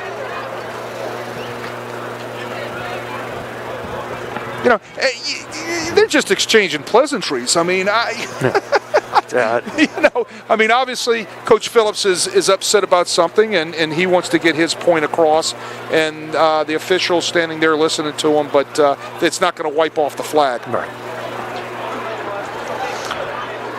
So when we resume, again, it will be 3rd down, 11. Line to make right at the 10-yard line. Now check that. Because the pass interference happened, and then it was a dead ball. Now they're going to say it's 1st down. Well, right. Okay, yeah, the pass interference, they got the At first they had 3rd down. This is not the first time we've had some confusion with the sticks tonight. Right. It is 1st down, so basically you're back where you started. You started the drive at the 20, now you're just outside the 21. So all of that, it got you a new set of downs, but netted you no yards. We got flags for this one, can get underway, and it was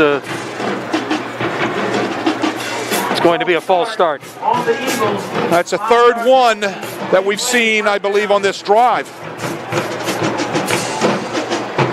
Well, we had 2 on the previous drive, so it's 3 in the last 2 drives. So 3 so far in this half. Yeah. So 1st and 15 now at the 26.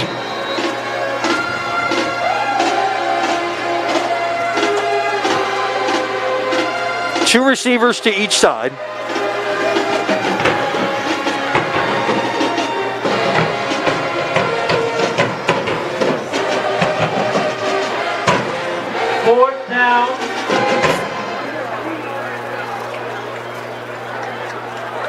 First down. Connolly throws. He's going for Kane, and that is incomplete. And a nice job breaking it up there at the end of the play. And that was Colby Collins. Colby Collins does a nice job, right? Great job on the coverage right there to be able to stay with Kane for the 7 route or the corner route right there. Great effort right there. The ball very well thrown. Kane had a shot at catching it, broken up the last minute. The DB Collins gets his hands right in the middle of it and rakes the hands of Kane for a great play. 2nd down, 15. Tried to throw that tunnel screen for about the 3rd time tonight, and was a little hot in the direction of Elwine, incomplete. There's some heat on that. I think if you put a radar gun on that, that's going to register in the high 90s, right? That's coming out of his hand really hard. That's one thing that that young sophomore is going to have to learn is a little touch. Here we go, 3rd. So it's 3rd down and 15. Easton had 3rd and 3 a moment ago. Got the pass interference call. They're going to run the draw here on 3rd and 15, and Gordon is stopped for a gain of about 3. Well, it's 4-down territory, so that's the reason why they ran the ball on 3rd down. They're going to go for this here, no doubt about it. What's interesting is they didn't cover the number 2 receiver. Karr did not cover the number 2 receiver at the bottom of your screen. Still don't have him covered. They're going to let him free release. Yep. So 4th down. Pass is caught, 1st down. And still moving. Finally, the play is blown dead at about the 5-yard line, and that's Kane on the catch. And that was 1st and goal. That was the number 2 receiver in the doubles alignment at the bottom of your screen. Nobody within 12 yards of him. All he does is get a free release. You can't let a guy like Kane free release like that into your secondary. He runs into the secondary, does a little square and route the balls on the numbers. They pick up the 1st down and continue their drive. Zoko trips to the bottom, the shallow side that time, and keeping it on the carry. That was Winder for about 3, and it's 2nd and goal. If it's a man concept, you got to make sure you contest things, and they didn't contest it that time. This time it's Gordon, and he will lose a couple.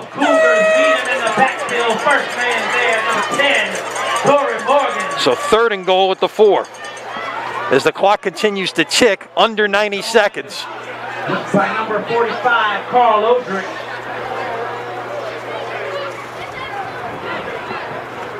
Third down and goal. Third and goal. Connolly rolling, throwing. That's going to be out of the back of the end zone, and it's fourth down. Put a little bit too much mustard on that. A little bit too far again, overthrown. Everything was covered. He might have just wanted to throw that out of bounds right there because there was no receiver open back there in the corner of the end zone. So he let that sail right there. That was the time he made the good decision to overthrow everybody. Well, as crazy of a drive as this has been with the penalties and such, Wade, it started at the 20-yard line of Karr. It's fourth and goal at the 4. This is the 10th play of the drive that's only gone 16 yards. And it will be timeout Karr with 1:13 remaining in the half.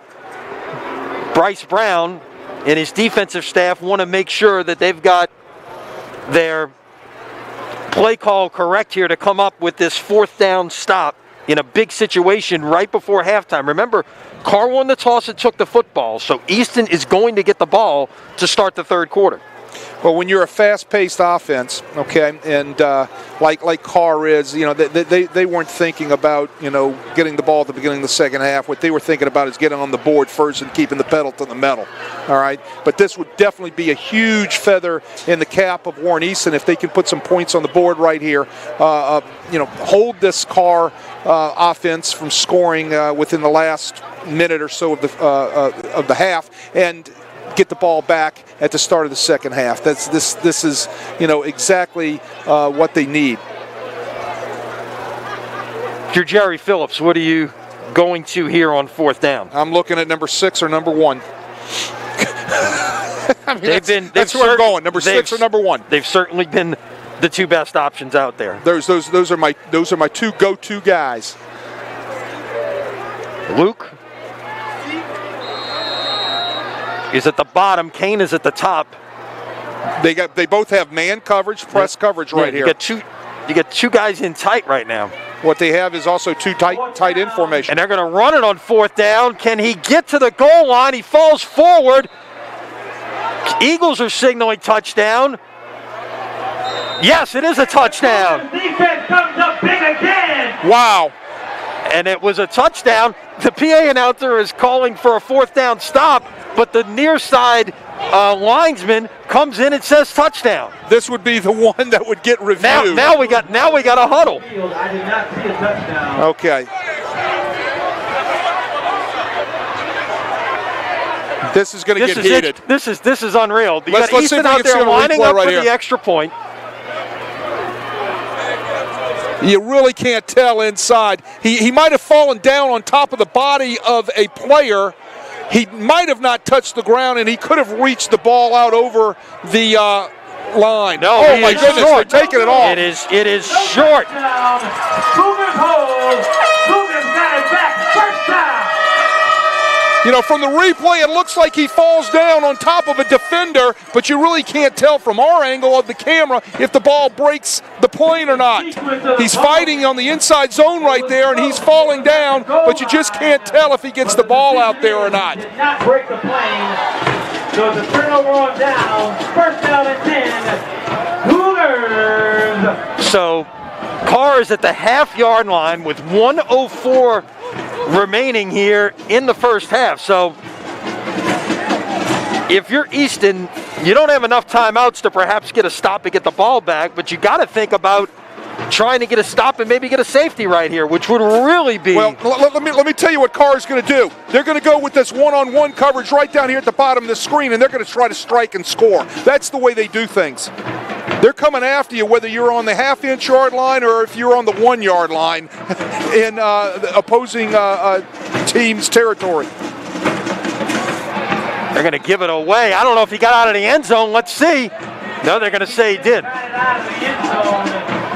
The Easton players wanted a safety. No. Second and goal at the 1. Now, Easton does have one timeout left. They're not using it here, but you can make Karr run at least 2 more plays trying to get this out. You got man coverage one-on-one at the bottom of the screen down here with Wallace Foster lined up, if I'm not mistaken, on McMath.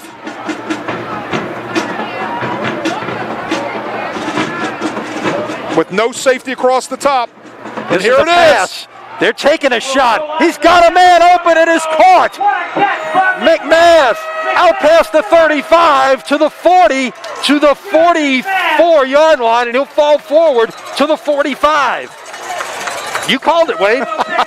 Well, you're sitting here looking at press coverage, no safety on top. You've been doing it all night. Why not do it again? You're at the 1-yard line. Let's just give it a shot. Your offensive line has been protecting well all night. Let's just go ahead and throw that thing out of here. Timeout Karr. They have one timeout left, just 7 seconds remaining. They have one timeout remaining. But you could take a shot now from the 45-yard line for a possible Hail Mary here. No doubt. What they're going to do is they're going to look for the one-on-one, and Easton's got to put something over the top at this stage of the game where the clock is. They got to have a safety deep. They needed to have a safety deep down there inside the 1-yard line. If you're going to play press coverage like that out there with all that room and nothing but green grass behind you, in this case turf, you got to have a safety behind you to be able to take advantage of running something down in case the ball's completed. Sure, but at the same time, I guess you're almost daring them to try and throw the football and make something bad happen, like stop the clock. Well, here's the deal. All right? Yeah, and they got out. They've been doing that all night to you.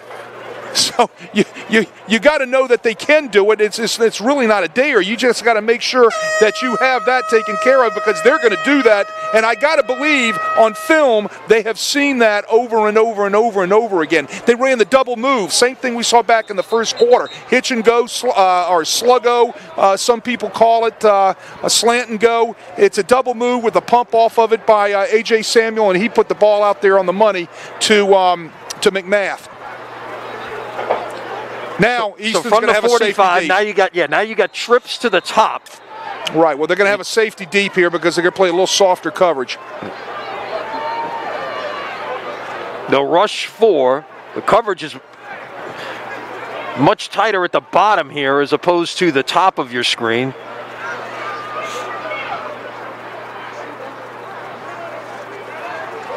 Samuel steps up in the pocket. And he is sacked. That's a big sack. And that's a sack right there by Sidney Humble on what is the final play of an entertaining first half. Wow, that was fun. Yeah, no doubt about it. That was fun. It was 7-6 Easton, but Karr ran off 22 unanswered. Your halftime score, Karr 28, Easton 7.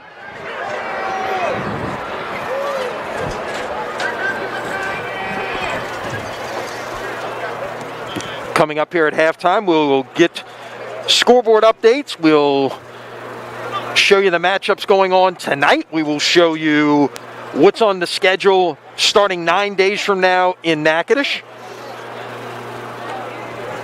Let's first of all take a look at the 10 games that are going on tonight. Of course, that includes our game here, 9 others. Wade, why don't you take a look at as we look at these matchups here, let's take a look at the scores from all around the state and what we're seeing right now in these games, starting with the 2 5A games. Right, in the third quarter, Alexandria is up 14-10 on West Monroe. Wow. That surprised you a bit? I know Alexandria's at home. Well, West Monroe was hitting stride. You know, they just like everybody else in the state, they had to deal with a lot of COVID stuff, and they had to deal with a lot of stops and starts because of dealing with COVID from opponents. But in the past couple of weeks, West Monroe has hit their stride, and this is the time of year that they always hit their stride. And Alexander's playing great football tonight, up 14-10 on West Monroe.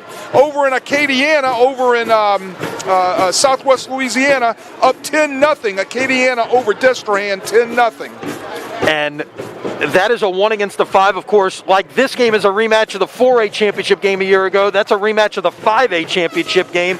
Surprised that, then again, maybe we shouldn't be surprised. That game, remember in the Dome a year ago, 8-3? Right. So we're getting another defensive slugfest right now. Remember what? Destrehan won 6-0 on a defensive score last week at Ruston. That is correct. In 4A, of course, our game here, yeah. The winner of this game, Karr and Easton, will have the winner of the Neville-Karen-Crow game. Karen-Crow, I believe, is the 1 seed, aren't they? Yes, they are. 27-0 over Neville right now in the third quarter. In 3A, you've got Lake Charles College Prep is down by 7 to Union Parish, and then on the other side of the bracket, Madison Prep is down by 2 to Church Point. That Church Point team is really surprising. Everything I've been reading about them is really amazing. Never even been in the semifinals, That's let alone correct. the finals. And Correct. And keep in mind, the number 1 seed Jennings got knocked out by Madison Prep a week ago, so this bracket is wide open. This is the one bracket on the non-select side where the 1 seed is gone. And Madison Prep, from what I understand, has athletes galore all over that field. No doubt about it. Church Point is hanging with them in the third quarter, up by 2. In AA, it's halftime, tied Kinder and Mangum 13-13, and on the other side of the bracket, General Trask is getting walloped by Manny, who we saw last week up at a meet in a great game where they came from behind in the fourth quarter. They're up 48-20 over General Trask. I was really impressed last week, Lenny, by Manny and what they did with their offense. How we saw them take the ball in the first quarter after a meet scored on the first play of the game and just go 90 yards and run the clock down in the first quarter to score a touchdown. And it was kind of relevant the rest of the night what they were going to do with that football. Was they were going to pound the football on a meet. Yeah, no doubt. And what they showed, 60 rushing attempts by Manny last week. And that's a team, they're playing at a totally different pace of what we're seeing tonight. They're looking to slow it down, and yet they were able to maintain drives to the point that they ran the football 60 times in that game last week. One of the few wing T teams that you see really doing what they do no matter what the times call for with their offense. That's it's Manny, the Manny Tigers. Third quarter in 1A. A team that is just, I think, has been really turning people on their heads is East Iberville, right?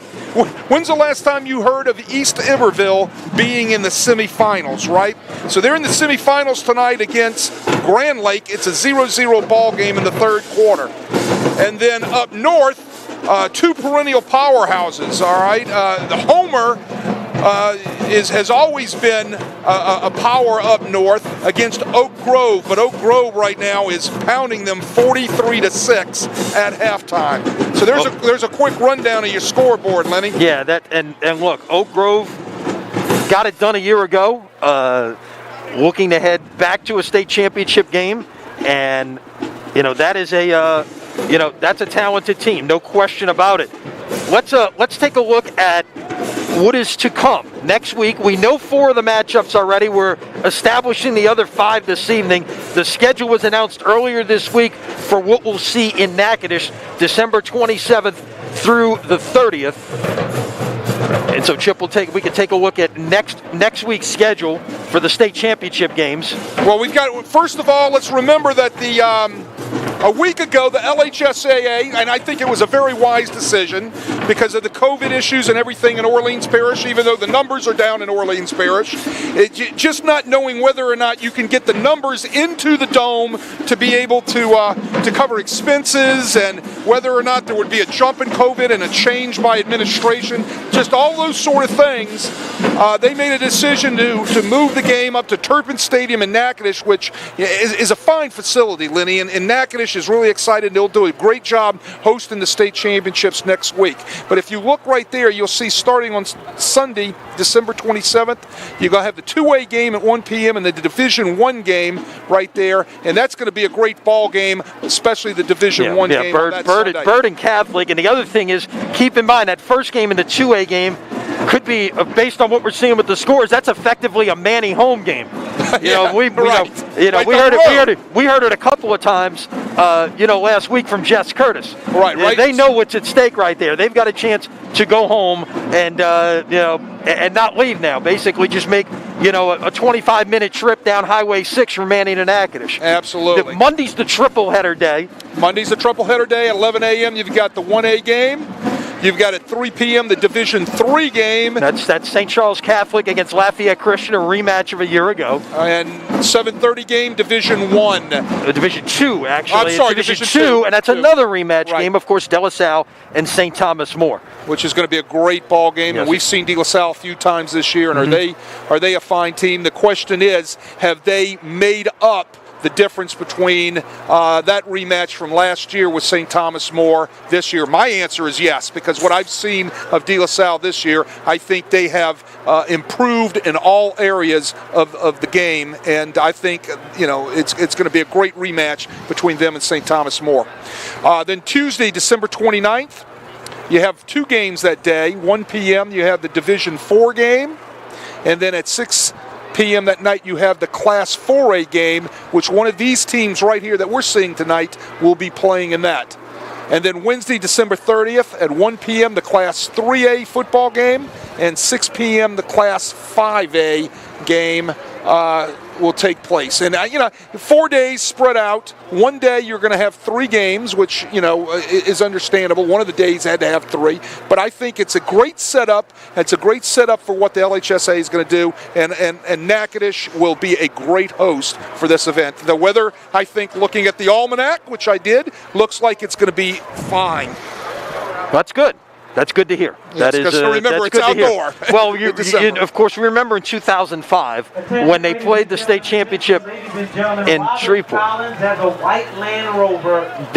2005, after Katrina, we moved to Shreveport for the state championship games, and It was a freezing. little chilly. I went to the Thursday night Class 3A game. That was Notre Dame against Redemptorist, and the temperature was in the teens. Yeah. Thankfully, I had a seat in the press box that night. Yeah, there you go. So that was, there was that going on. Well, for all the folks that are listening, I said the weather's going to be fine. I'm keeping my fingers crossed here that something doesn't happen. That they're going to say they're going to be looking for me because they are going to say that they thought the game the weather was going to be fine. But it's a great stadium. The field is artificial turf, great turf, and. Press box situation is first class. Locker room situation will be first class. Plenty of hotels and motels and things there in Natchitoches. A lot of things to do in Natchitoches to see. Yeah, the Christmas lights are still Absolutely. out, and I would, as someone who's been heavily involved with this, I would certainly recommend if you're making a trip to Natchitoches to go check out the Louisiana Sports Hall of Fame, which will be open every day during the championships. I believe the hours are going to be 10 to 4:30 every day, so you can, if you've got a 1 o'clock game or whatever, you can get in there before, or maybe you've got an 11 o'clock game, you can get in there after. Certainly if you're in the night games, you can get up there early enough to be able to go pay a visit, to go see a great shrine to our state's great sports history. And if you have not had a chance to see it, I encourage you to do so. It is certainly worth the time and worth the effort to go check it out. It's right there on Front Street, right in the on the edge of the historic Natchitoches district, and you definitely want to go check that out. So yeah, I think the decision and everything was very well thought out, and kudos to the LHSAA and Mr. Bonine and his staff, and kudos to everybody at Northwestern State University and everybody in the city of Natchitoches. Let's update some scores very quickly here since we last gave them to you. Alexandria leading West Monroe 17-10 third quarter. Acadiana has now stretched the lead on Destrehan 10-0 third quarter. Karen Crow has stretched the lead on Neville 33-0 in third quarter, so it certainly looks like the winner of this game is headed for a matchup with Karen Crow. You just don't have to go play them at the Crow Dome. You get to go play them in Natchitoches. No. Union Parish has opened up the lead over Lake Charles College Prep now to 35-21. That is a third quarter score. And that scoreless tie has been broken at East Iberville. Grand Lake on the board, 7-0 lead in the third quarter of that one. So that's a little bit of the updates of what we have going on there. Well, a lot of good games going on tonight. They had a lot of good games last week with the semifinals of the private schools. Yeah, and the select side. You had 8 semifinals, right, and of course we had 20 quarterfinals on the non-select side. And we saw a lot of good football last week. I'm not sure we saw anything better than our game in Amite a week ago when we saw Manny show us something, having not played for 2 weeks and then coming out and getting it done on that final drive in the fourth quarter to prevail 34-30 and set themselves up to be able to come back home. Had Amite hung on to win that game, Wade, General Trask, a 12 seed, Amite would have hosted the semifinal game as well. So, right. They were possibly, they were one stop away from a chance to be able to be at home in the semifinals and, have a chance to get back to a state championship game. A very tradition-rich program up there in Tangipahoa Parish. Well, and Amite's been there before, so, they know how to do that. And, it was just two great football teams that evening, and to be able to come out there in that quarterfinal game and put up the numbers that they did, both of them offensively.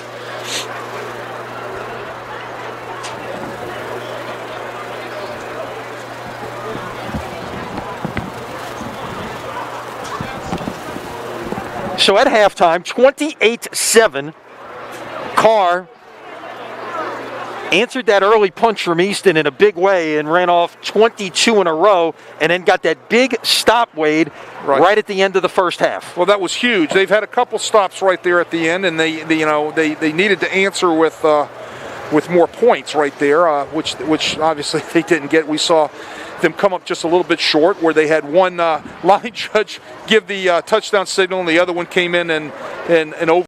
On fourth down, can he get to the goal line? He falls forward. Eagles are signaling touchdown. Yes, it is a touchdown.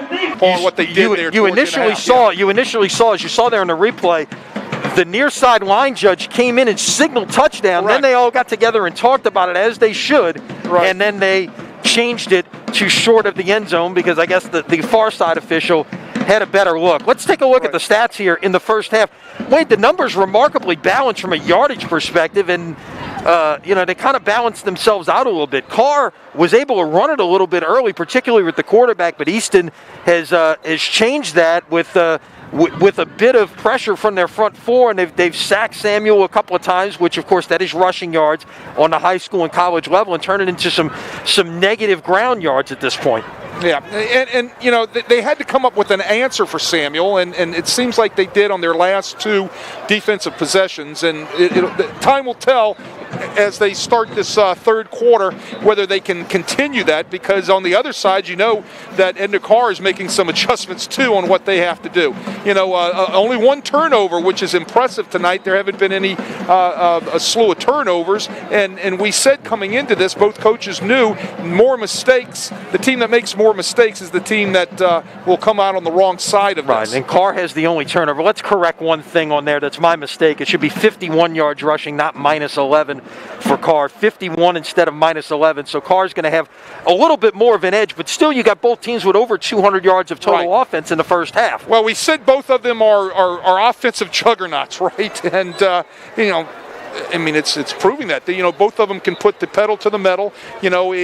From the instance of the kickoff, when Karr took the ball on the kickoff, their object is to score now, score fast, and keep pressing. And we've seen that both teams in down and distance situations where you would say, well, most offenses are going to try to get half of a long down and distance back, right? And not these guys. They're going to do what they do and try to get the sticks, and they're going to throw that ball down the field with the vertical passing game. Both teams back on the field warming up. The second half kickoff is just moments away.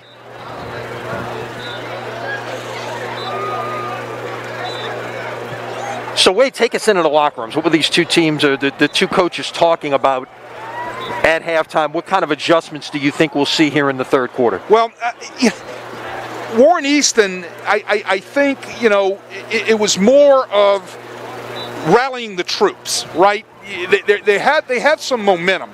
Even though they didn't score down there, they have some momentum. So, Jerry Phillips needed to rally the troops and impress upon them, even though you're down by 21, we can still play with these people, okay? So let's come out defensively and let's make sure we control A.J. Samuel. Don't let him run all over us. Let's shore things up a little bit in our coverage. We're going to stay with that press man because that's what we're going to do. And let's make sure we make some plays. But hey, we can play with these people. He was rallying the troops. Yeah. In the the Karr Cougars locker room, okay, their biggest adjustment now is they're saying offensively, when we look up and we see that one-on-one matchup out there with no safety across the top, we're going to it. There you go. All right, we're going to it, and we're going to go to it now, and we're going to go to it as fast as we can, and we are not going to take the pressure off these people. No. And I think the Karr Cougars are talking from the standpoint of, all right, this is what we've got, this is what we've seen, and if we see it again, here's what we're going to. Right. Samuel in the first half, 13 out of 18 for 233 yards. Boy, is that talent. And you add to that 31 yards rushing. So he is. I mean, and he's only a sophomore. And like I said, I think this is one of the guys, and we've said it already, you're going to see a bunch of these folks on Saturdays. All right? In a couple of years, you're going to see him on Saturday. And, he might be a quarterback. I don't know. But I bet you he can play wide receiver, and he can play in that secondary somewhere. And that could possibly get him a chance to play somewhere on Sunday. This guy is a great athlete. Well, and the thing to remember, too, is he is just a sophomore, so he may still have room to grow as well. Exactly. Right now, he's 5'11", 180 pounds. If he can get to 6'1", 6'2", right, and be that dual threat guy, he's definitely got a chance to play on Saturdays with his skill set and a little bit bigger size, certainly at the high Division I level. No doubt. And things are going to play out for him, but he is a great talent. And he makes things go. He makes them go. So this is a big possession coming out of the box for Easton in the third quarter. They had chances to get down close and simply couldn't punch it in there on fourth down. There was an interesting call there on 4th and goal at the 4. If you remember, when we saw him against East Ascension earlier this year, Wade. Right. They went for 2 in the win, or excuse me, they went for it on 4th down and eschewed the field goal. They got a penalty, had 4th and goal at, I believe, the 8-yard line, and they ran the ball with Samuel on that play and nearly got it in. They got the look they wanted, they got the formation they wanted, and nearly got it in. Like he was stopped maybe a foot short, or else they win that football game. And obviously that would have changed PowerPoints and things like that. We might not have this matchup this evening if that was the case.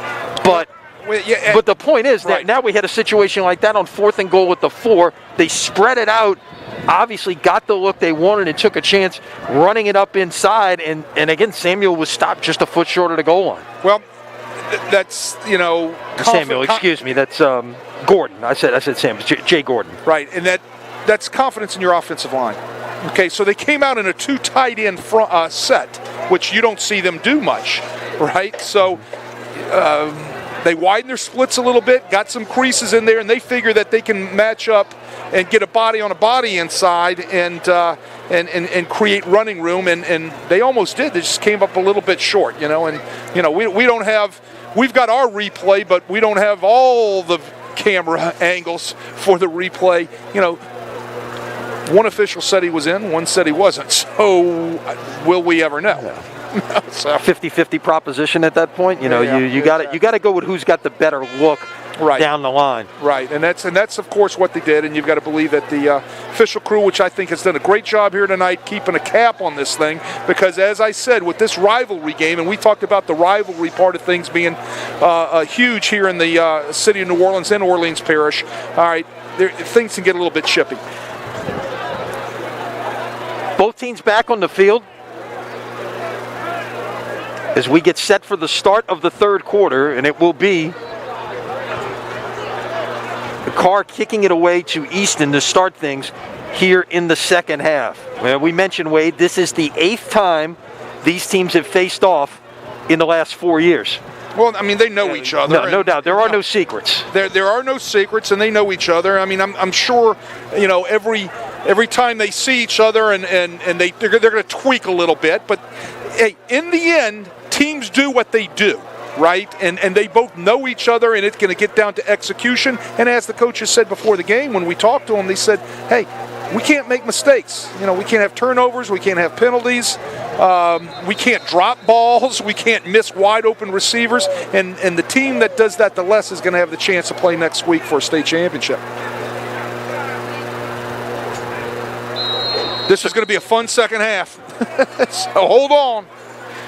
Here we go in quarter number 3. All right, we'll start the second Little squib kick, and it's fielded on the fly, actually, and taken down at about the 37-yard line, as that was Curtis Elmore handling that one. Remember, Elmore very nearly had we talk about opportunities.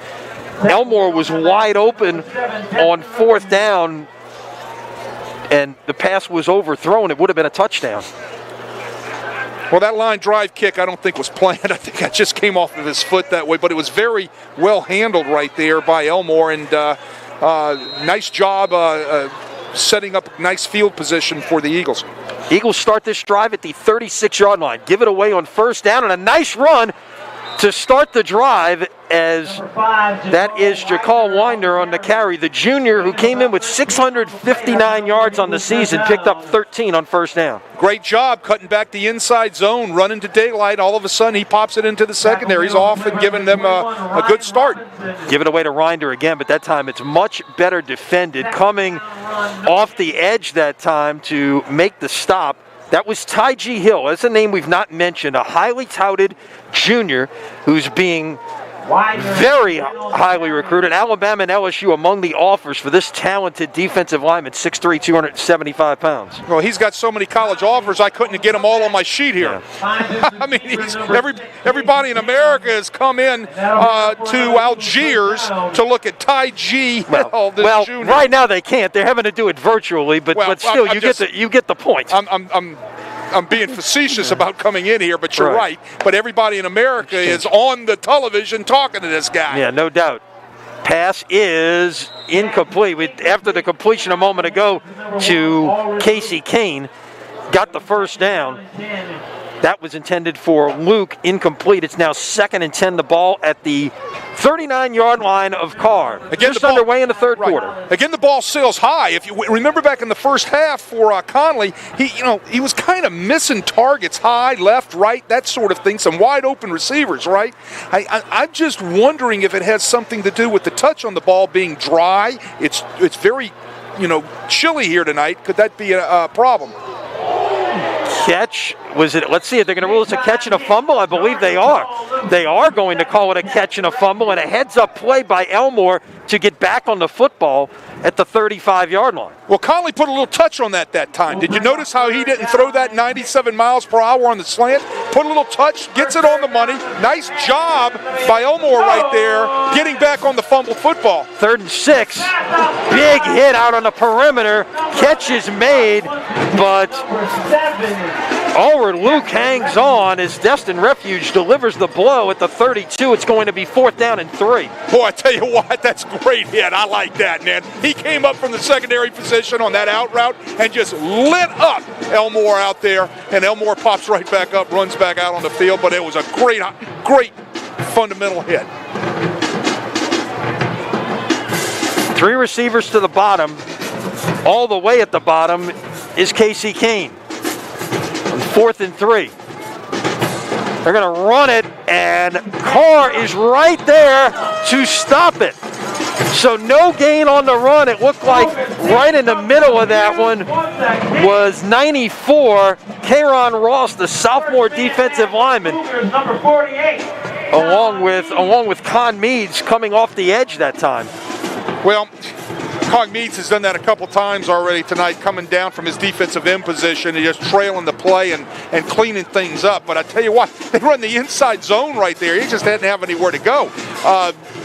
They had a little success with it early in the drive, but that was all clogged up right there by that defensive line of the Karr Cougars. No doubt about it. Great penetration. Karr takes over after the stop on downs at the 33-yard line. Samuel coming off a big first half. Nobody over the top once again. They're going to run a little shovel pass this time, a different look. And getting out near the sticks is the running back, Kevin Maroney. A little shovel pass made made big by Florida and Tim Tebow, it's actually an option. They read the last guy on the line of scrimmage. If he's up the field, they're going to shovel the pass off. If he's sitting on the line of scrimmage or comes downhill, they're going to keep the ball and the quarterback's going to run it. Started at Utah, right? Yeah, used to call it a Utah right. pass. Well, it started at Utah, but you didn't really hear about it or see it until Urban brings it to Florida, right, and uses it with Tebow, and all of a sudden everybody in America starts running it at all levels. Nice. And there it is again. So a different look that time, and there's Jaria Johnson on the hit. What a hit there. Yeah. Stop that play for no gain. Well, Jerry Johnson is the tackle leader of the Warren Easton Eagles with 69 of them coming in, and he has a sack and a fumble recovery. He's a pretty good football player, and he's only a sophomore. Started as a freshman, calls all the defenses. This time they'll give it away to Maroney, and the Easton defense with great penetration gets the stop. Sean Washington among the guys in there that broke through and stopped the play for a loss of 1. We said it in the first half that this front is hard to run on in between the tackles, and a lot of it's because of Sean Washington, that LSU commit. These guys from defensive end to defensive end, they're pretty good size in there, and they've got some pretty nice looking linebackers sitting behind them in that 3-3 look. Number 24, Fred Robertson. So Karr sends the punting unit on here on 4th and 2.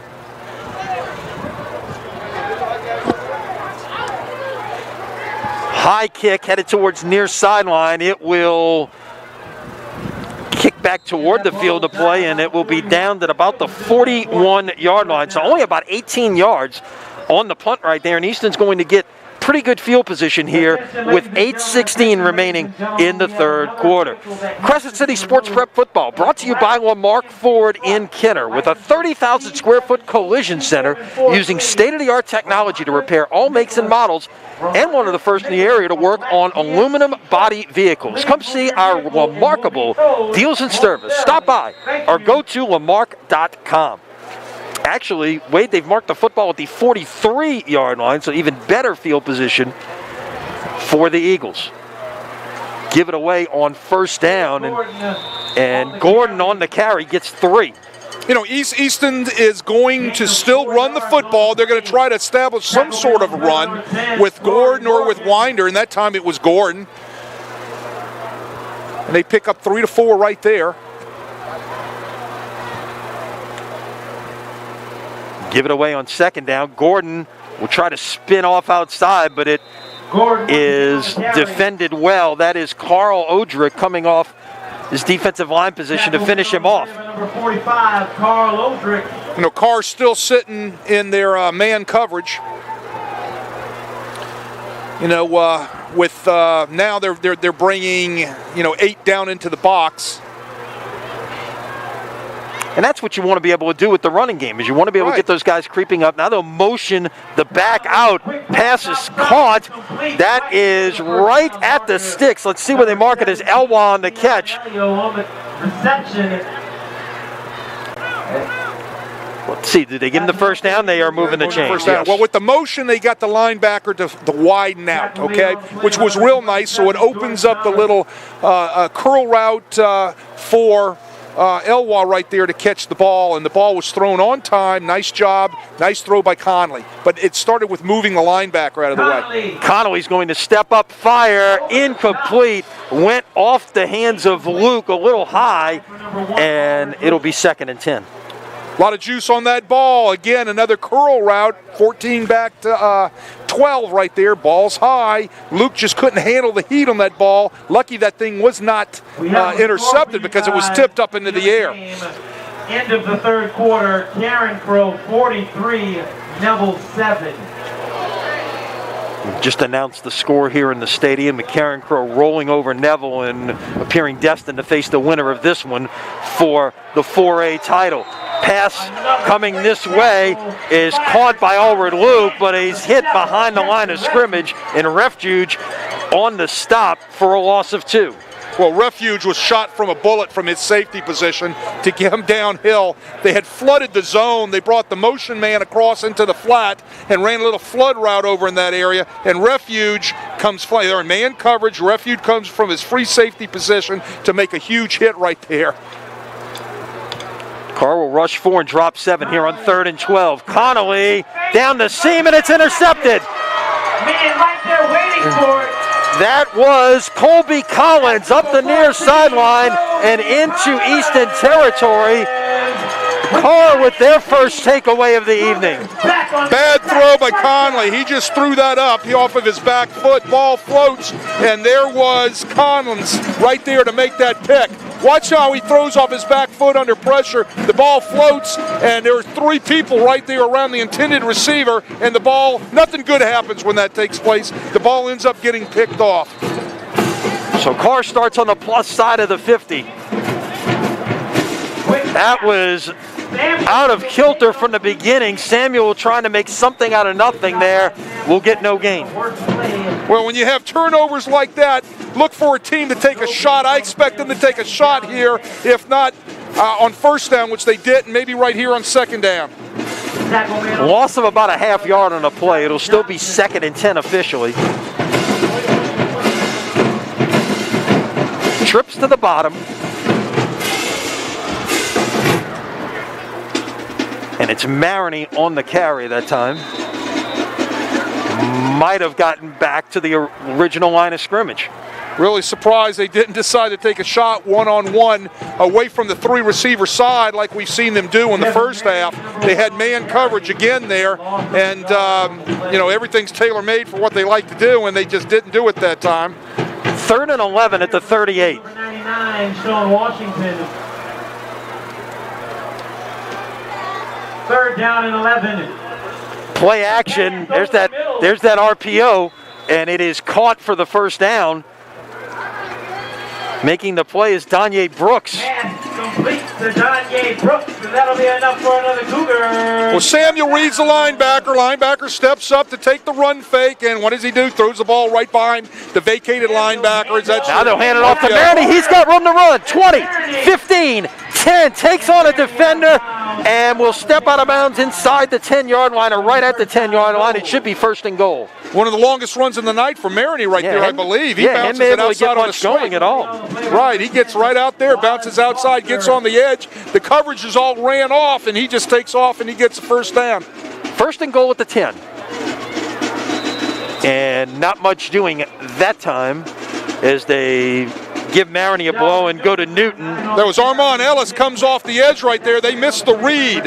All right, that was read option right there, and Samuel misses the read. He gives the ball where he should have disconnected that ball and kept it. He might have ran it in because there was nobody there, and he would have probably walked into the end zone.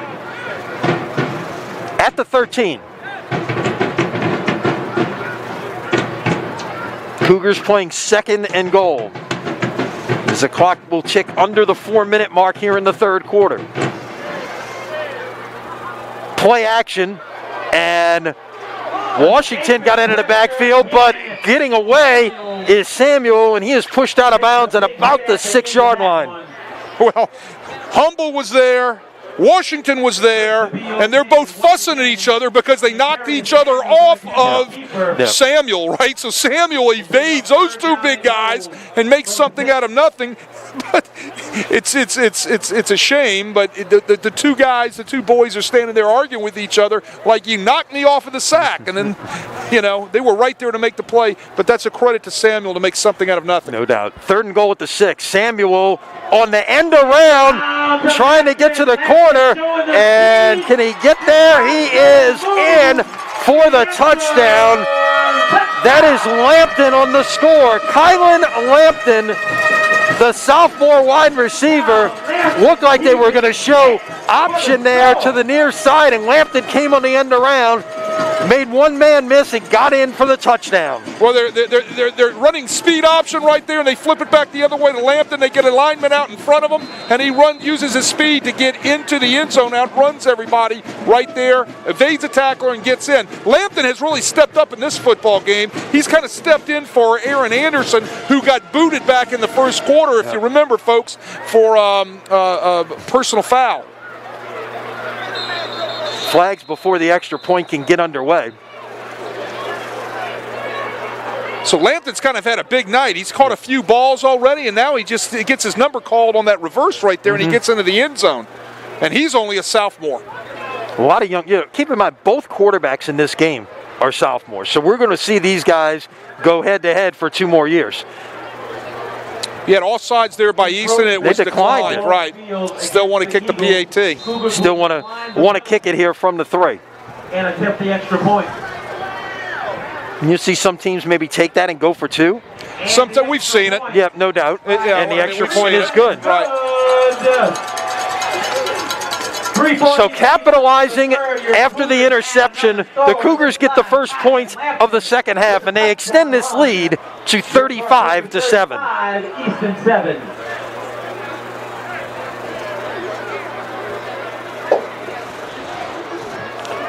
Seven plays, 37 yards on the drive.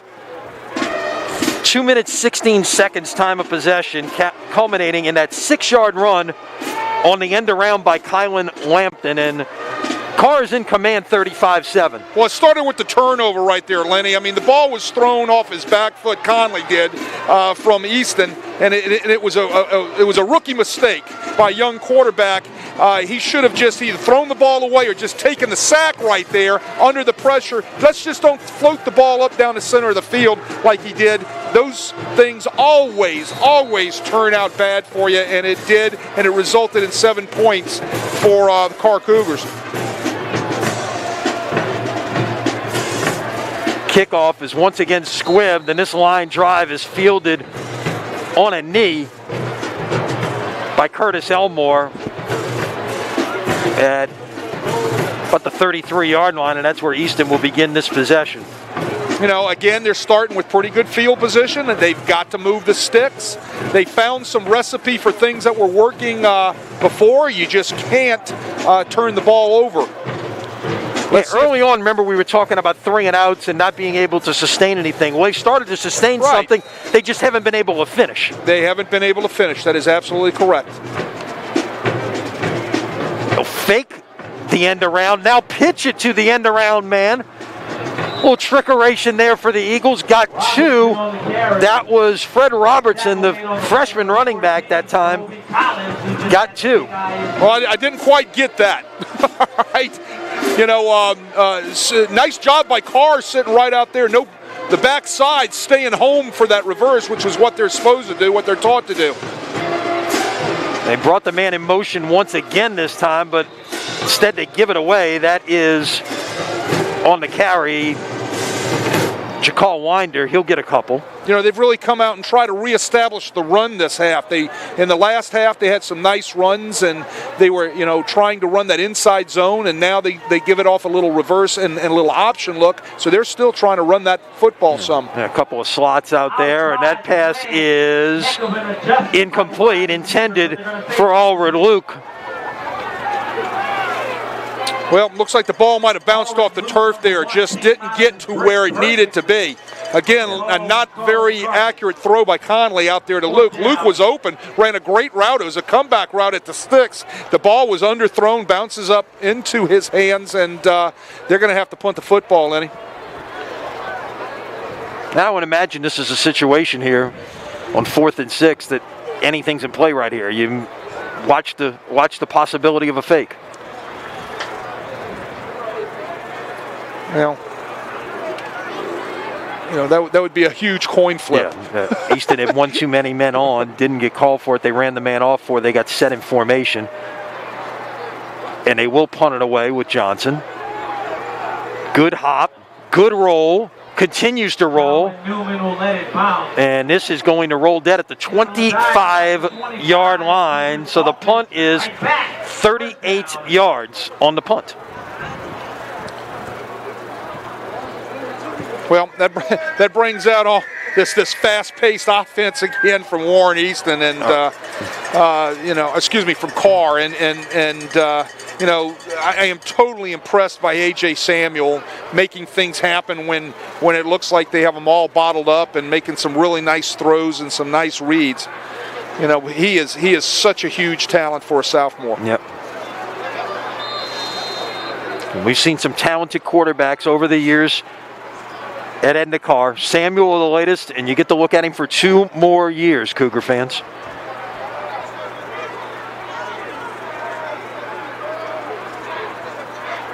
It's probably time to try to use some clock here. Give it away on first down, and that is Vernon Fulton. Number 23, Vernon Fulton. He'll get 4.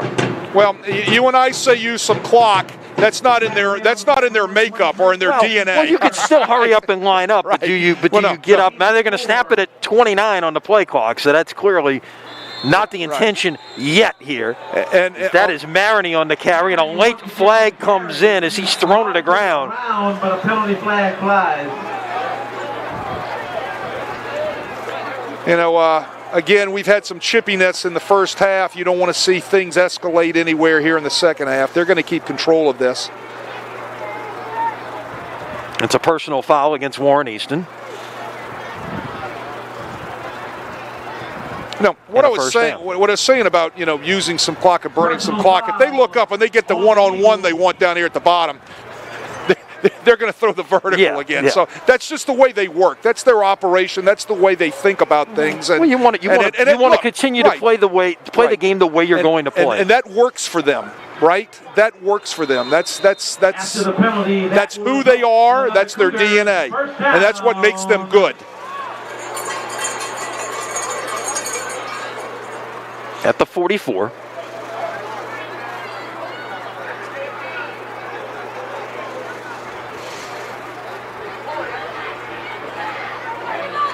The mesh took a little while there, but he finally gave the ball away to Fulton, and he will get about 6.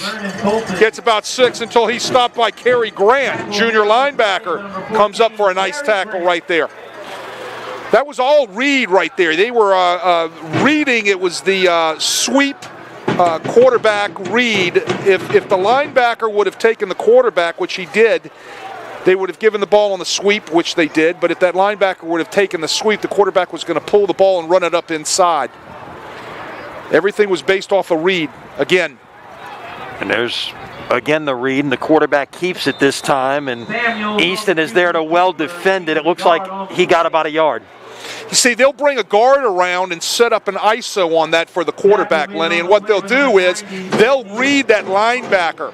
If that linebacker steps up, they're going to give the ball on a sweep. If the linebacker flows with the sweep, now they've got the ball with the quarterback and the guard up onto a linebacker that has vacated the area, and you can run a long ways. It's all based on what the linebacker's doing off the read. Trips to the top of your screen here on 3rd and 2. We'll run the option near side. Samuel is going to keep it, get to the edge, and is run out of bounds at the 40-yard line. He keeps the ball on the lead option right there. The defensive back takes the pitch. That allows Samuels to continue to run to the boundary. He gets knocked out. I'm kind of surprised he wasn't hit late out of bounds right there. There might have been a flag. Yeah, he ran him out. I think it was all continuous on the play. Yeah. Karr was starting to line up inside the 40. They will spot the football back at the 41. It was a gain of 7 on that 3rd and 2. Quarterback option keep as the third quarter ticks down. Fulton will get a yard, and let's see if that is indeed the final play of the first quarter, or if they will try to pick up the pace here. I think they're going to let it run out, and they're going to flip ends, and everybody's going to put the 4 fingers up for the fourth quarter. And one of these teams is 12 minutes away from playing in a state championship. Yep. They're not headed to a date in the Superdome. They get to go to Natchitoches. There you go. But Karr, at the moment, is 12 minutes away for going after a 5th straight state title. After 3, Karr 35, Easton 7.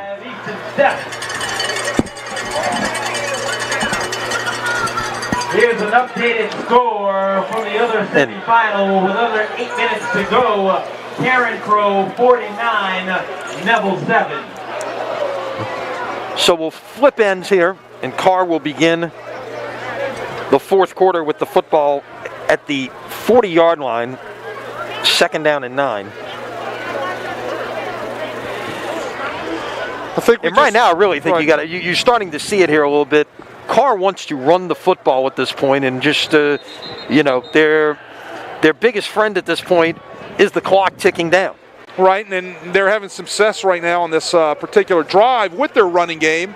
And you know what's really interesting? You got to defend A.J. Samuel as another running back there because of all the options and the reads that they do off their running game. He's the second running back in the backfield when they only have one running back with him. So that's hard stuff to defend.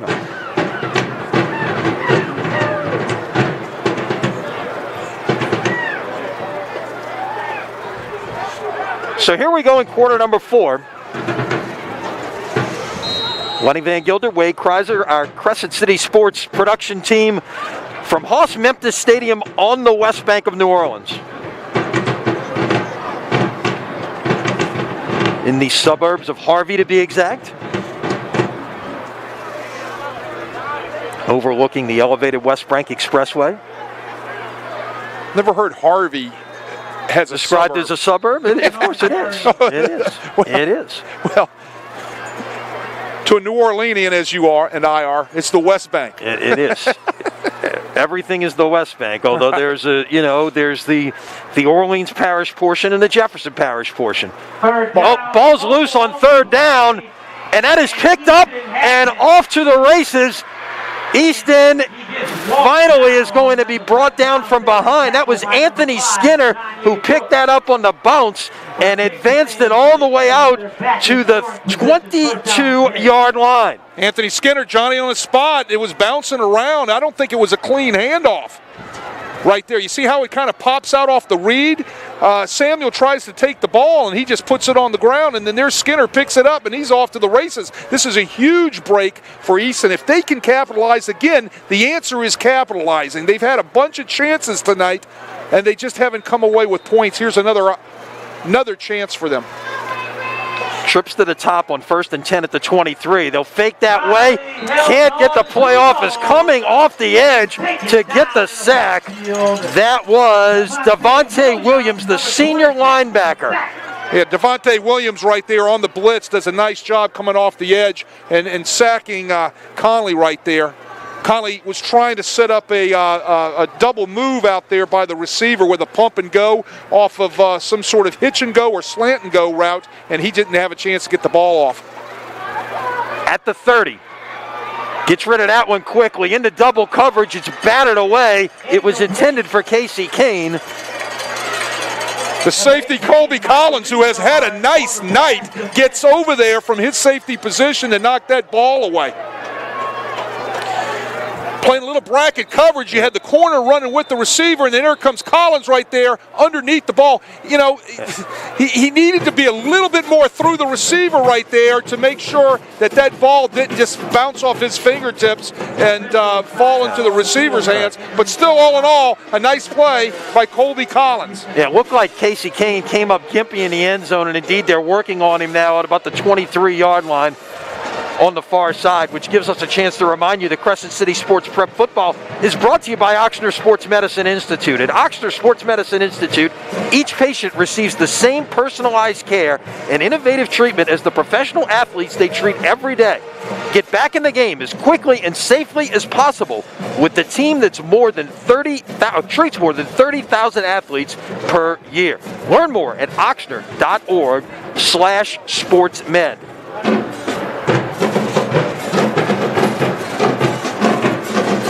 Well, let's hope Casey Kane's all right. They're going to need him in the last 10 minutes and 53 seconds if they're going to try to get back into this football game. Clearly 4-down territory here, so you don't have to get it all here on 3rd and 17. Nobody's covering the number 2 receiver. Flag is down in the backfield. Connolly overthrows his safety valve. But what is the flag about? And if you're Karr, do you take it right here? Holding. I think you decline that, which I think they did. So 4th and 17. Easton needs the 13-yard line. They're playing at the 30.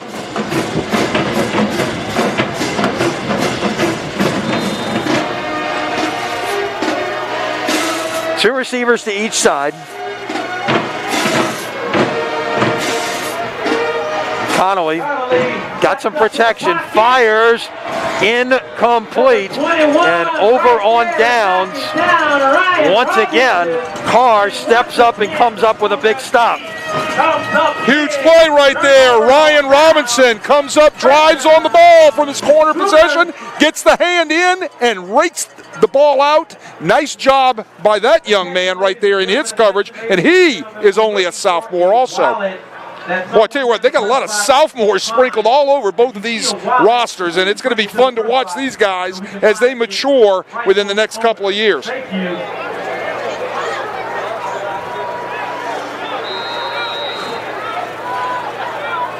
Karr takes over at the 30.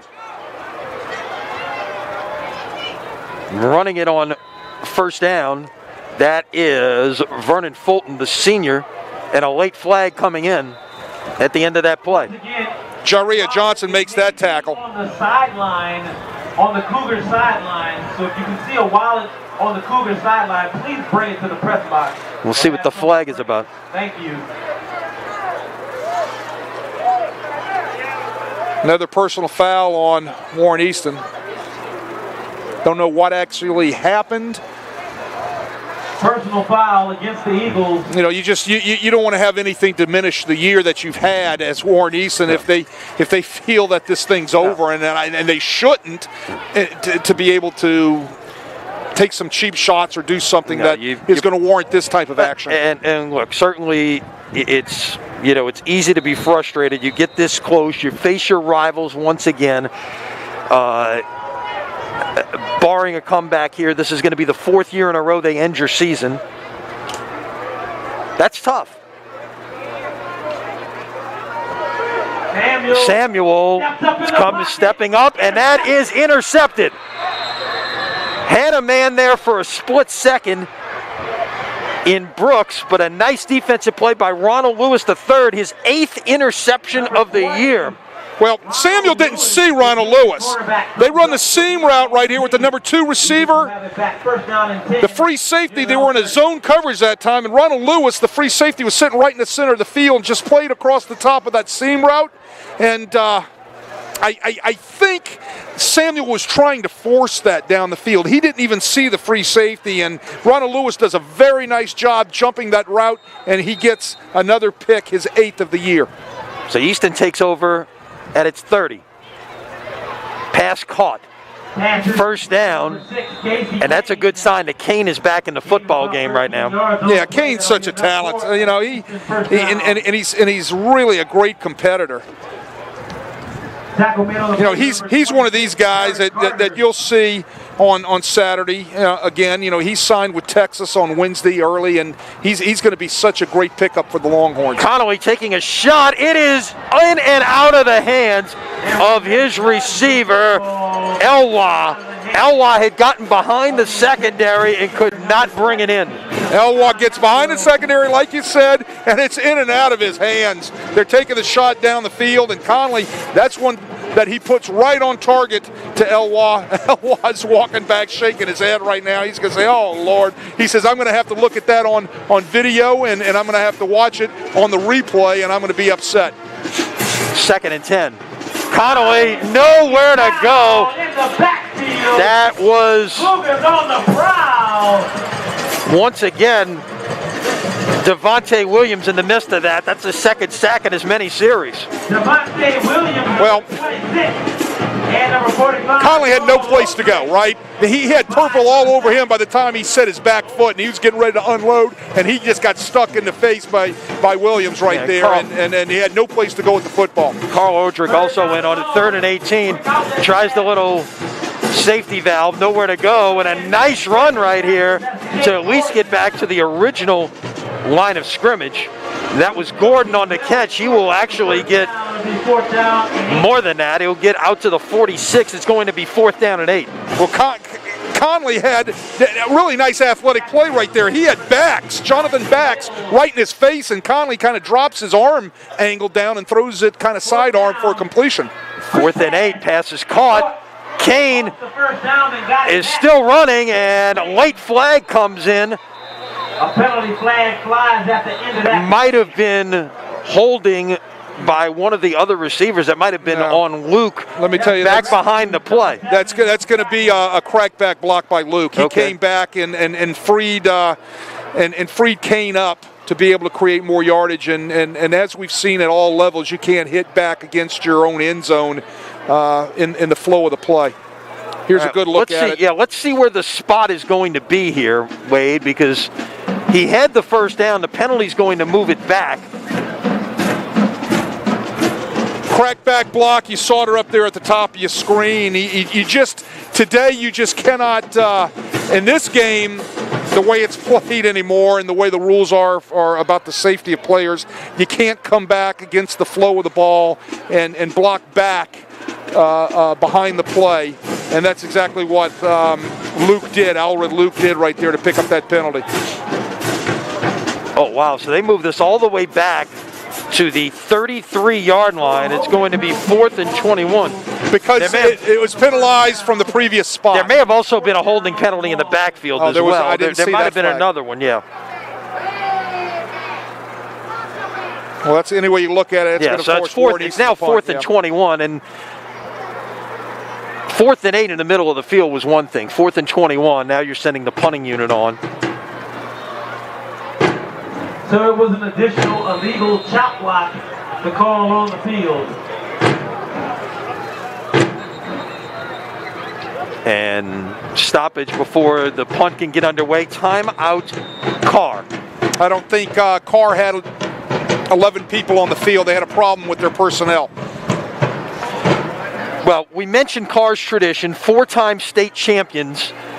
And not only that, Wade, but they have done this for a long time. Yeah, they just started stringing the state titles together, but you're talking about a team, they've won 23 playoff games in a row, but they have been to the state championship game all but 1 year since 2010. It's a remarkable run of success that they have had. Well, you said it earlier, it's been a decade of dominance by these guys. And let me say this, okay?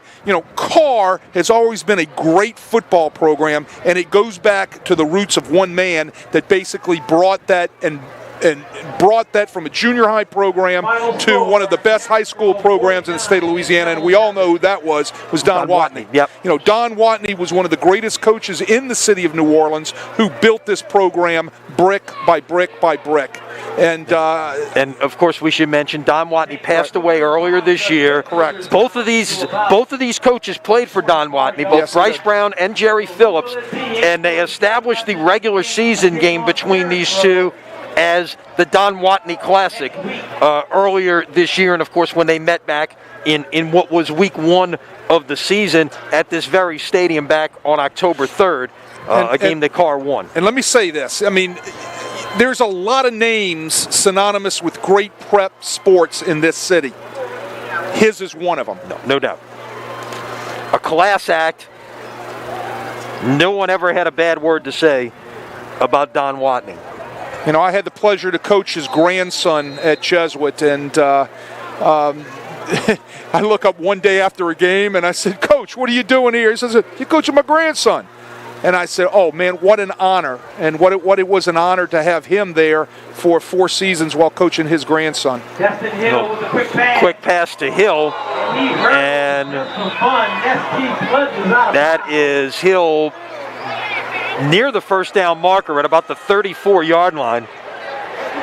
He looked like a track star right there. He tried to hurdle the defender right there as he was getting knocked out of bounds. It's a first down. Hang on, we've got whistles before. They didn't have the chains in place, or did Easton's calling a timeout before this one can begin? Now let me say this. I understand every crew interprets things differently. One of the plays in the Division I quarterfinal between Rummel and Catholic, Logan Diggs for Rummel tried to hurdle a defender, and as I'm to understand it, trying to hurdle someone is a personal foul. Yes, it is. It's hurdling. It's a federation rule. You can't do it. Right. And I think that's what Jerry Phillips over there is talking about, and I would be doing the same thing. Mm-hmm. And again, it leads to the interpretation of what is considered hurdling in the actual event that is viewed by the official, right? Right. So I mean, I understand it's a safety thing because now you've got feet in the air and someone can get kicked in the head or or other areas, but right. Yeah, still, I mean rules are rules. Rules are rules, but that all trickles down from what these kids see on Sunday.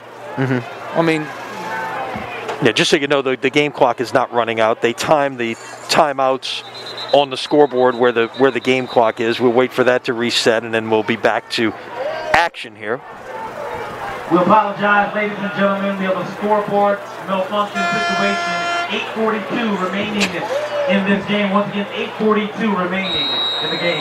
Now the clock is still running.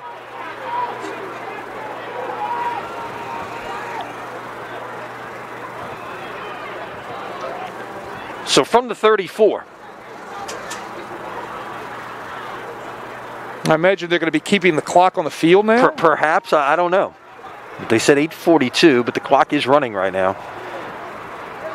Give it away on first down. That is Newton on the carry. He will get a couple.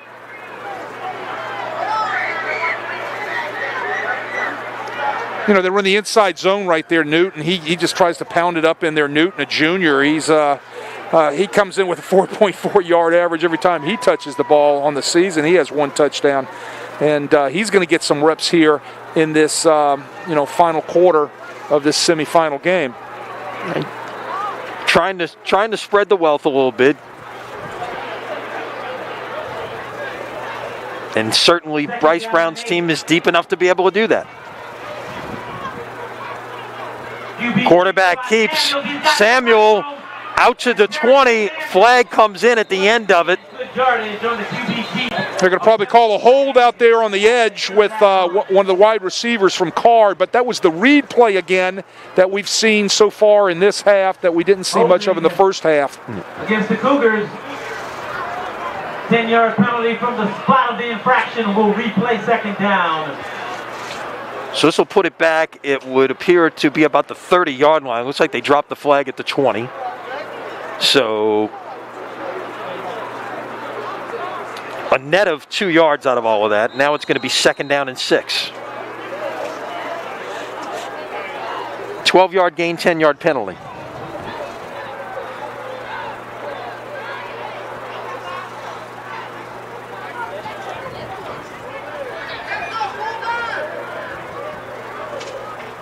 They're definitely trying to burn the clock now. Now you start to milk it down. And give it away on second down, and back to the line of scrimmage is Newton. Might have gotten back to the line. Third down. Tackle made on the play by number 99. Big Sean Washington makes the play there again. That LSU commit, that's going to be a nice addition to Coach Ogeron's defense up at LSU. They need to get some of those defensive linemen back flowing in through their program, and they're going to get a good one in Sean Washington.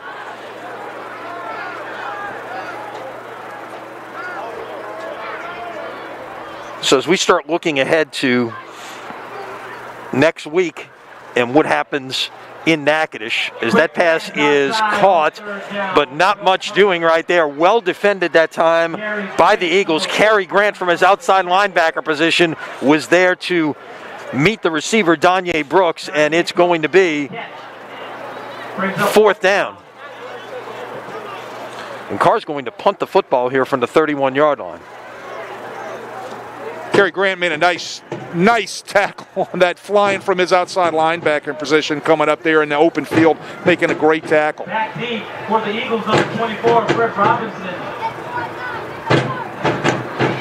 And the punt is going to go out of the end zone. So 5:44 to play. Karr on their way to yet another trip to the state championship, leading this one 35-7. Remember, folks, this year's championships will be at Natchitoches at the University of Northwestern. The Class 4A championship game will be on 12/29. That's the Tuesday after Christmas at 6 p.m. So Easton, the clock its biggest enemy right now with just 5:44 to play. Well, they've got no choice. They're going to have to throw the ball vertical. In and out of the hands of the defender Ryan Robinson. He had pick 6 on his mind that time before he hooked that ball in. Ouch. That's the only thing I can say. The Eagles trying to press the ball, right there with a deep out right there on the boundary, and Robinson, the ball's underthrown. It's on the inside of the receiver. It's not a very good thrown ball by Conley. And Robinson steps up, and he should have picked that. Pass is caught, looking to make a little more out of it, and he does get the first down. That is Casey Kane. It's good to see Casey Kane back. He kind of tweaked his hamstring, it looked like, back a couple of drives back. He, as I've said already tonight, he is a huge athletic pickup for Texas. Yeah, look, there's talent on both sides of the football, on both benches. Number 20, Christian Davis on that last tackle. And as a flag comes in, Connolly throws that one away. Well, he had all night to throw the football, but I think we're going to get a holding penalty from somebody on the Warren Easton offensive line. There it is. And in the backfield, this is going to be 10 from the spot, so this is going to be, the flag's down about 5-6 yards in the backfield, so this is going to be pretty big here. I hate that rule. As do I. That is just terrible. Look, I've contended this, if Federation rules are designed for ease of enforcement, that's not ease of enforcement. It's very easy to figure out where the line of scrimmage is. Correct. You can throw a flag anywhere. You don't know when it's just in the vicinity. So on 1st and 26, Connolly finds one of his checkdowns. That is Winder, and he will get it out to the 36-yard line. So he got the penalty yard back and a little bit more. Gain of 20. Number 20, Christian Davis. Don't sell this Karr defense short. No, these guys are pretty darn good. They've only given up 15.6 points a game. I mean, these guys are awesome, and they've had a bunch of shutouts this year. Making a statement here. That pass is caught, and that is Kane once again. He'll get it out past the 50 for a first down. Last week against Eunice, which is a pretty good football team now, they only gave up 7 points. Yep, and that was at Eunice. And at Eunice, it put 40 up on the board on them, right? Yep. So this defense is pretty darn good. I have a feeling, Karen Crow already is looking at film of them. Connolly complete here this way to Elwha. That's going to be a gain of 4. Robinson right there on the stop. The ball now at the 45-yard line. So most of the matchups pretty well set. In 5A, it's going to be Alexandria against Acadiana. Wow. Karen Crow has beaten Neville 49-7, so they will face the winner of this game as that is thrown out of bounds. Pass is incomplete. Great coverage right there by Karr. They just throw the ball away. Conley just has no place to go with that thing. He just heaves it out of bounds and try to come back and live to play another down. Right. It's going to be Kinder and Manning, a matchup we've seen a couple of times before in 2A. Manning could just walk down the road and play. Exactly. That is effectively a home game for them. That will be the first game of the championships at 1 o'clock next Sunday.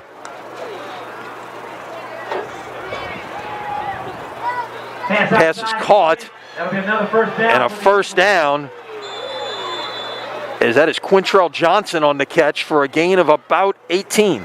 Look, that shows the strength of Conley's arm right there. They threw about a 15-yard out from the opposite hash all the way over to the other boundary, and he hits his target. He's got some talent, okay? So if you can make that type of throw, and that's a big league throw now, okay? Yep.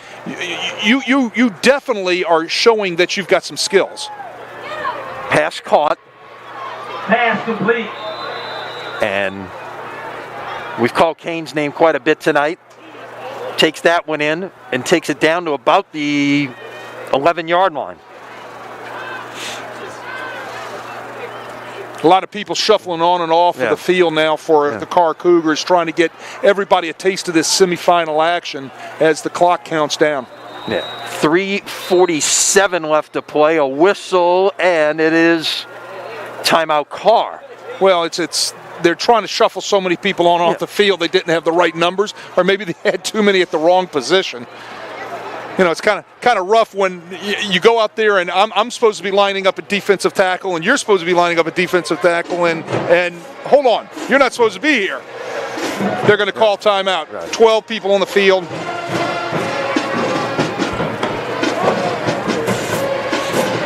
Well, there are going to be some great matchups, I think, in Natchitoches and after Christmas. And look, you know, one thing that we've seen, you know, over the years is, at least in the last few years, it's been some combination generally of Karr, Neville, Warren, Easton. We've seen Lakeshore sprinkled in there one year. But generally, it's been one of those. You know, right. Now, Karen Crow, who was a long-time power in Louisiana high school football, is back, and they're back in a big way. But now, you know, they're going to have to face this bad boy in purple. Yes, they are. And, you know, that's quite a reintroduction to Louisiana high school football's biggest stage. Connolly throws incomplete. Pass is incomplete. Well, they're trying to hit the slants right there, and he just overthrows the first slant he was looking at. And he was looking at Luke right there on the inside slant and just sailed it over his head. Kobe Collins, number 14, on the defense.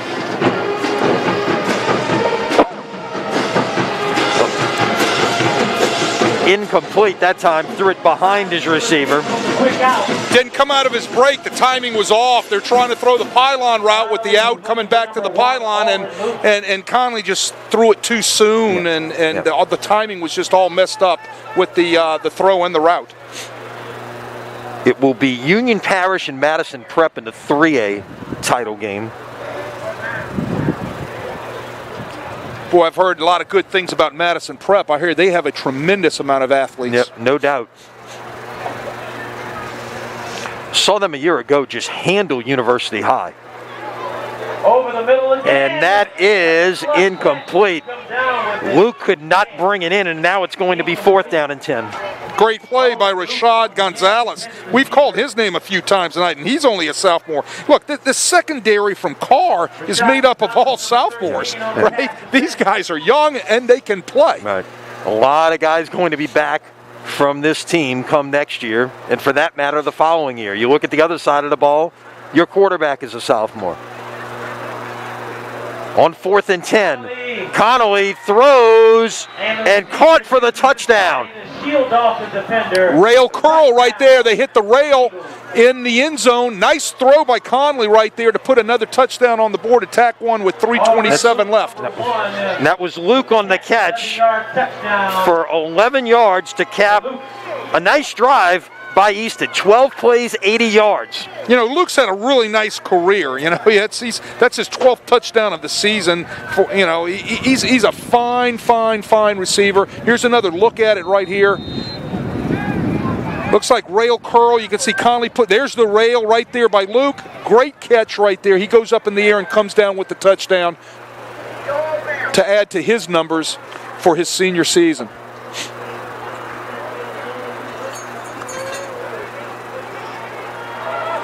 With movement, let's see, they threw a flag. Let's see if it's offside or if it's a false start. It is a false start. It's a false start by the left tackle in the formation. Can't do that. False start on the Eagles. Will retry the extra point. So it turns this into a 25-yard extra point for the Eagles.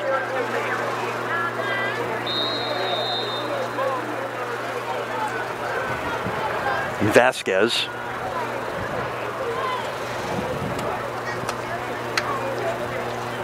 It's another try.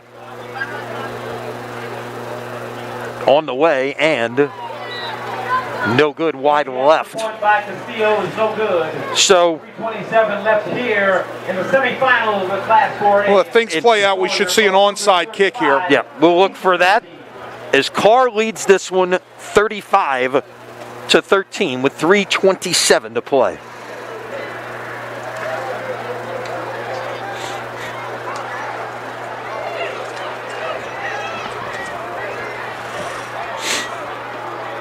I would. So you imagine Karr's going to come out with their hands team right here, and that's exactly what they're going to do. They're going to put 10 men up between the 40 and the 50-yard line, one man deep. You know, I would think at this stage of the game, Karr would probably bring in their second offense. It would really surprise me if they bring Samuel out, even though he's out there on the hands team right now. Well, let's see what's going to happen here, because Karr's got 12 on the field. Now they realize that they run a man off. Right. It would really surprise me if they bring Samuel out for the next offensive possession if they recover this onside kick. So Johnson is out to handle the onside kick. That big linebacker, if he decides to squib it forward, you don't want him coming at you trying to recover it. Hey, you're right. He'll put it on the ground. Will it get the 10? It did not. Flag came in. A penalty flag flies. Not sure if that went 10 yards, but the Cougars recovered. I don't think the kick went 10, but if so, who touched it? And then there's a flag down behind the play at about the 46-yard line. Well, I think the flag is going to be an unnecessary hit from somebody on Karr coming into the neutral zone to take out a kickoff coverage member of Easton. You can't do that anymore. I think that's what the flag's going to be, and it looked like Karr recovered the ball at about the 49-yard line.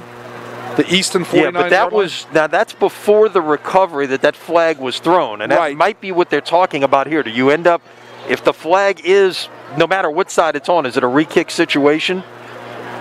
Let's see. Nope, they're going to wave it off. Never mind. That's what they were talking about. Okay. So Karr's going to get the football with 3:27 to play, and the ball at the 49-yard line.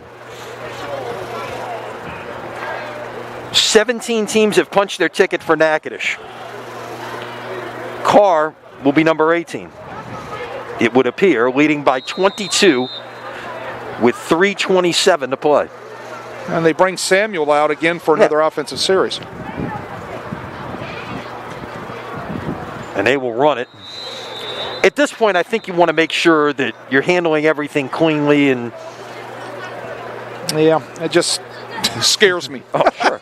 As a coach, I'm sure that twist an ankle, trip on a line. DeAndre Jackson, somebody takes a cheap shot at you. Anything. Yeah. Something. It just scares me. And they're going to let this run down as far as they can. The play clock just now getting to 20.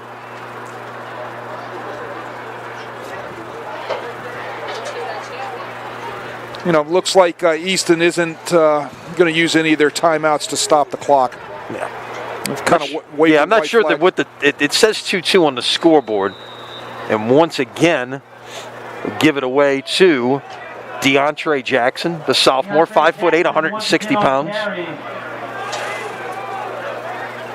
No gain. They're going to run that clock all the way down. They're going to use as much as that 40-second clock as they possibly can, I would think. It's going to be a little bit longer drive this time around. As for these other 9 state championship appearances in the last decade, it's about a 4-mile trip across the Crescent City connection. Well, this one's going to be about 250 miles. And and I'm okay with that, Lenny. Simply from the standpoint, the Dome is a great place to play your championships, and the kids want to play there. But you know what? A lot of those teams from North Louisiana have made that trek a long, long time. It's going to be, nice, like say a Manny to go right down the road. And they did what they had to do. And this looks like this should be it. This should be a kneel-down situation now. You hear the Karr faithful starting to celebrate here on the home side, and Cougars are going to go into victory formation. Every coach's favorite call. They're just shuffling guys in and out of here. Make sure they've got the 11 that they want on the field for this. Get some other guys maybe some snaps that wouldn't ordinarily get it. Well, they're no stranger to this kneel-down formation, right? No doubt. They've seen it, No they've doubt. done it, and they're no stranger to playing for state No doubt. championships. And, you know, I imagine those folks from Lafayette, Crow area, right now they're looking at film of the Karr Cougars, and they're saying, how are we going to stop this juggernaut? Well, they will get the chance a week from Tuesday night at Turpin Stadium in Natchitoches. This should be the last snap of the game here. And I know Don Watney is, again, smiling down upon this program that he built, you know, brick for brick, from ground up, from a junior high to a perennial power in the state of Louisiana. And that's good for him and you know, what he's done and his legacy that he built. Final 10 seconds running off the clock. And once again, it is a trip to the state championship for Karr. And they will go for the second ever 5-peat in the history of Louisiana high school football. Only John Curtis has won 5 in a row. They did it from 04 to 08. No one else in Louisiana high school football history has won 5 in a row, but Karr will have a chance to do it next week. As you see, the players will stay at the hash marks. The coaches will embrace at the center of the field. And, you know, as we mentioned, a lot of common bond between those guys and a lot of good friends. And this is, yeah. Well, there's a This was, you know, look, this was a football game that obviously that Karr took over in the first half and really, you know, kind of held serve throughout the second half. But what we saw is a team on a mission here that wants to go get yet another state championship.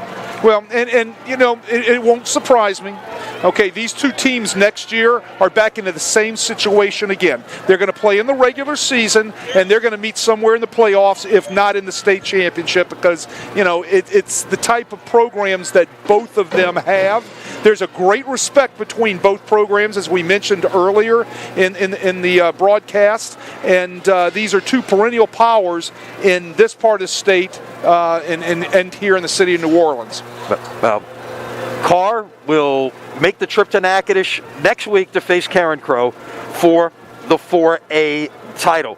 Wade, it's been a pleasure, as it's been all season long, bringing you high school football here on Crescent City Sports. A lot of fun, and you know, you look back, Lenny, at the beginning part of the season when we were calling Hammond and Rummel, I believe, up at Southeastern, and if we were both betting men, we might have said, with all the things that have been going on with hurricanes and COVID and all of the things going on in 2020, would we be sitting here calling a semifinal game in December, going to the state finals last week? Look, it's a credit to these schools, these kids, the LHSAA, administrations of all the schools, to make sure that they do what they need to do to be able to make this happen for the kids. And it's been a pleasure to be able to work with you again this year. It has been indeed. And thanks for joining us all season long for high school football on Crescent City Sports. Our friends at Cox Sports Television will have all 9 state championship games December 27th through 30th from Turpin Stadium in Natchitoches. We'll pick up our winter sports coverage very soon. So stay with us at CrescentCitySports.com. We'll tell you where you can find it. So in the meantime, we invite you to check out the high school football scoreboard at CrescentCitySports.com. Get all the scores on our scoreboard presented by the All-State Sugar Bowl. For Kaiser and for our entire Crescent City Sports production team led by our producer Chip Merritt, I'm Lenny Van Gilder saying so long from the West Bank. Once again, your final score: Edna Karr back to a state championship. They're just not going to the Dome this time. Karr 35, Easton 13.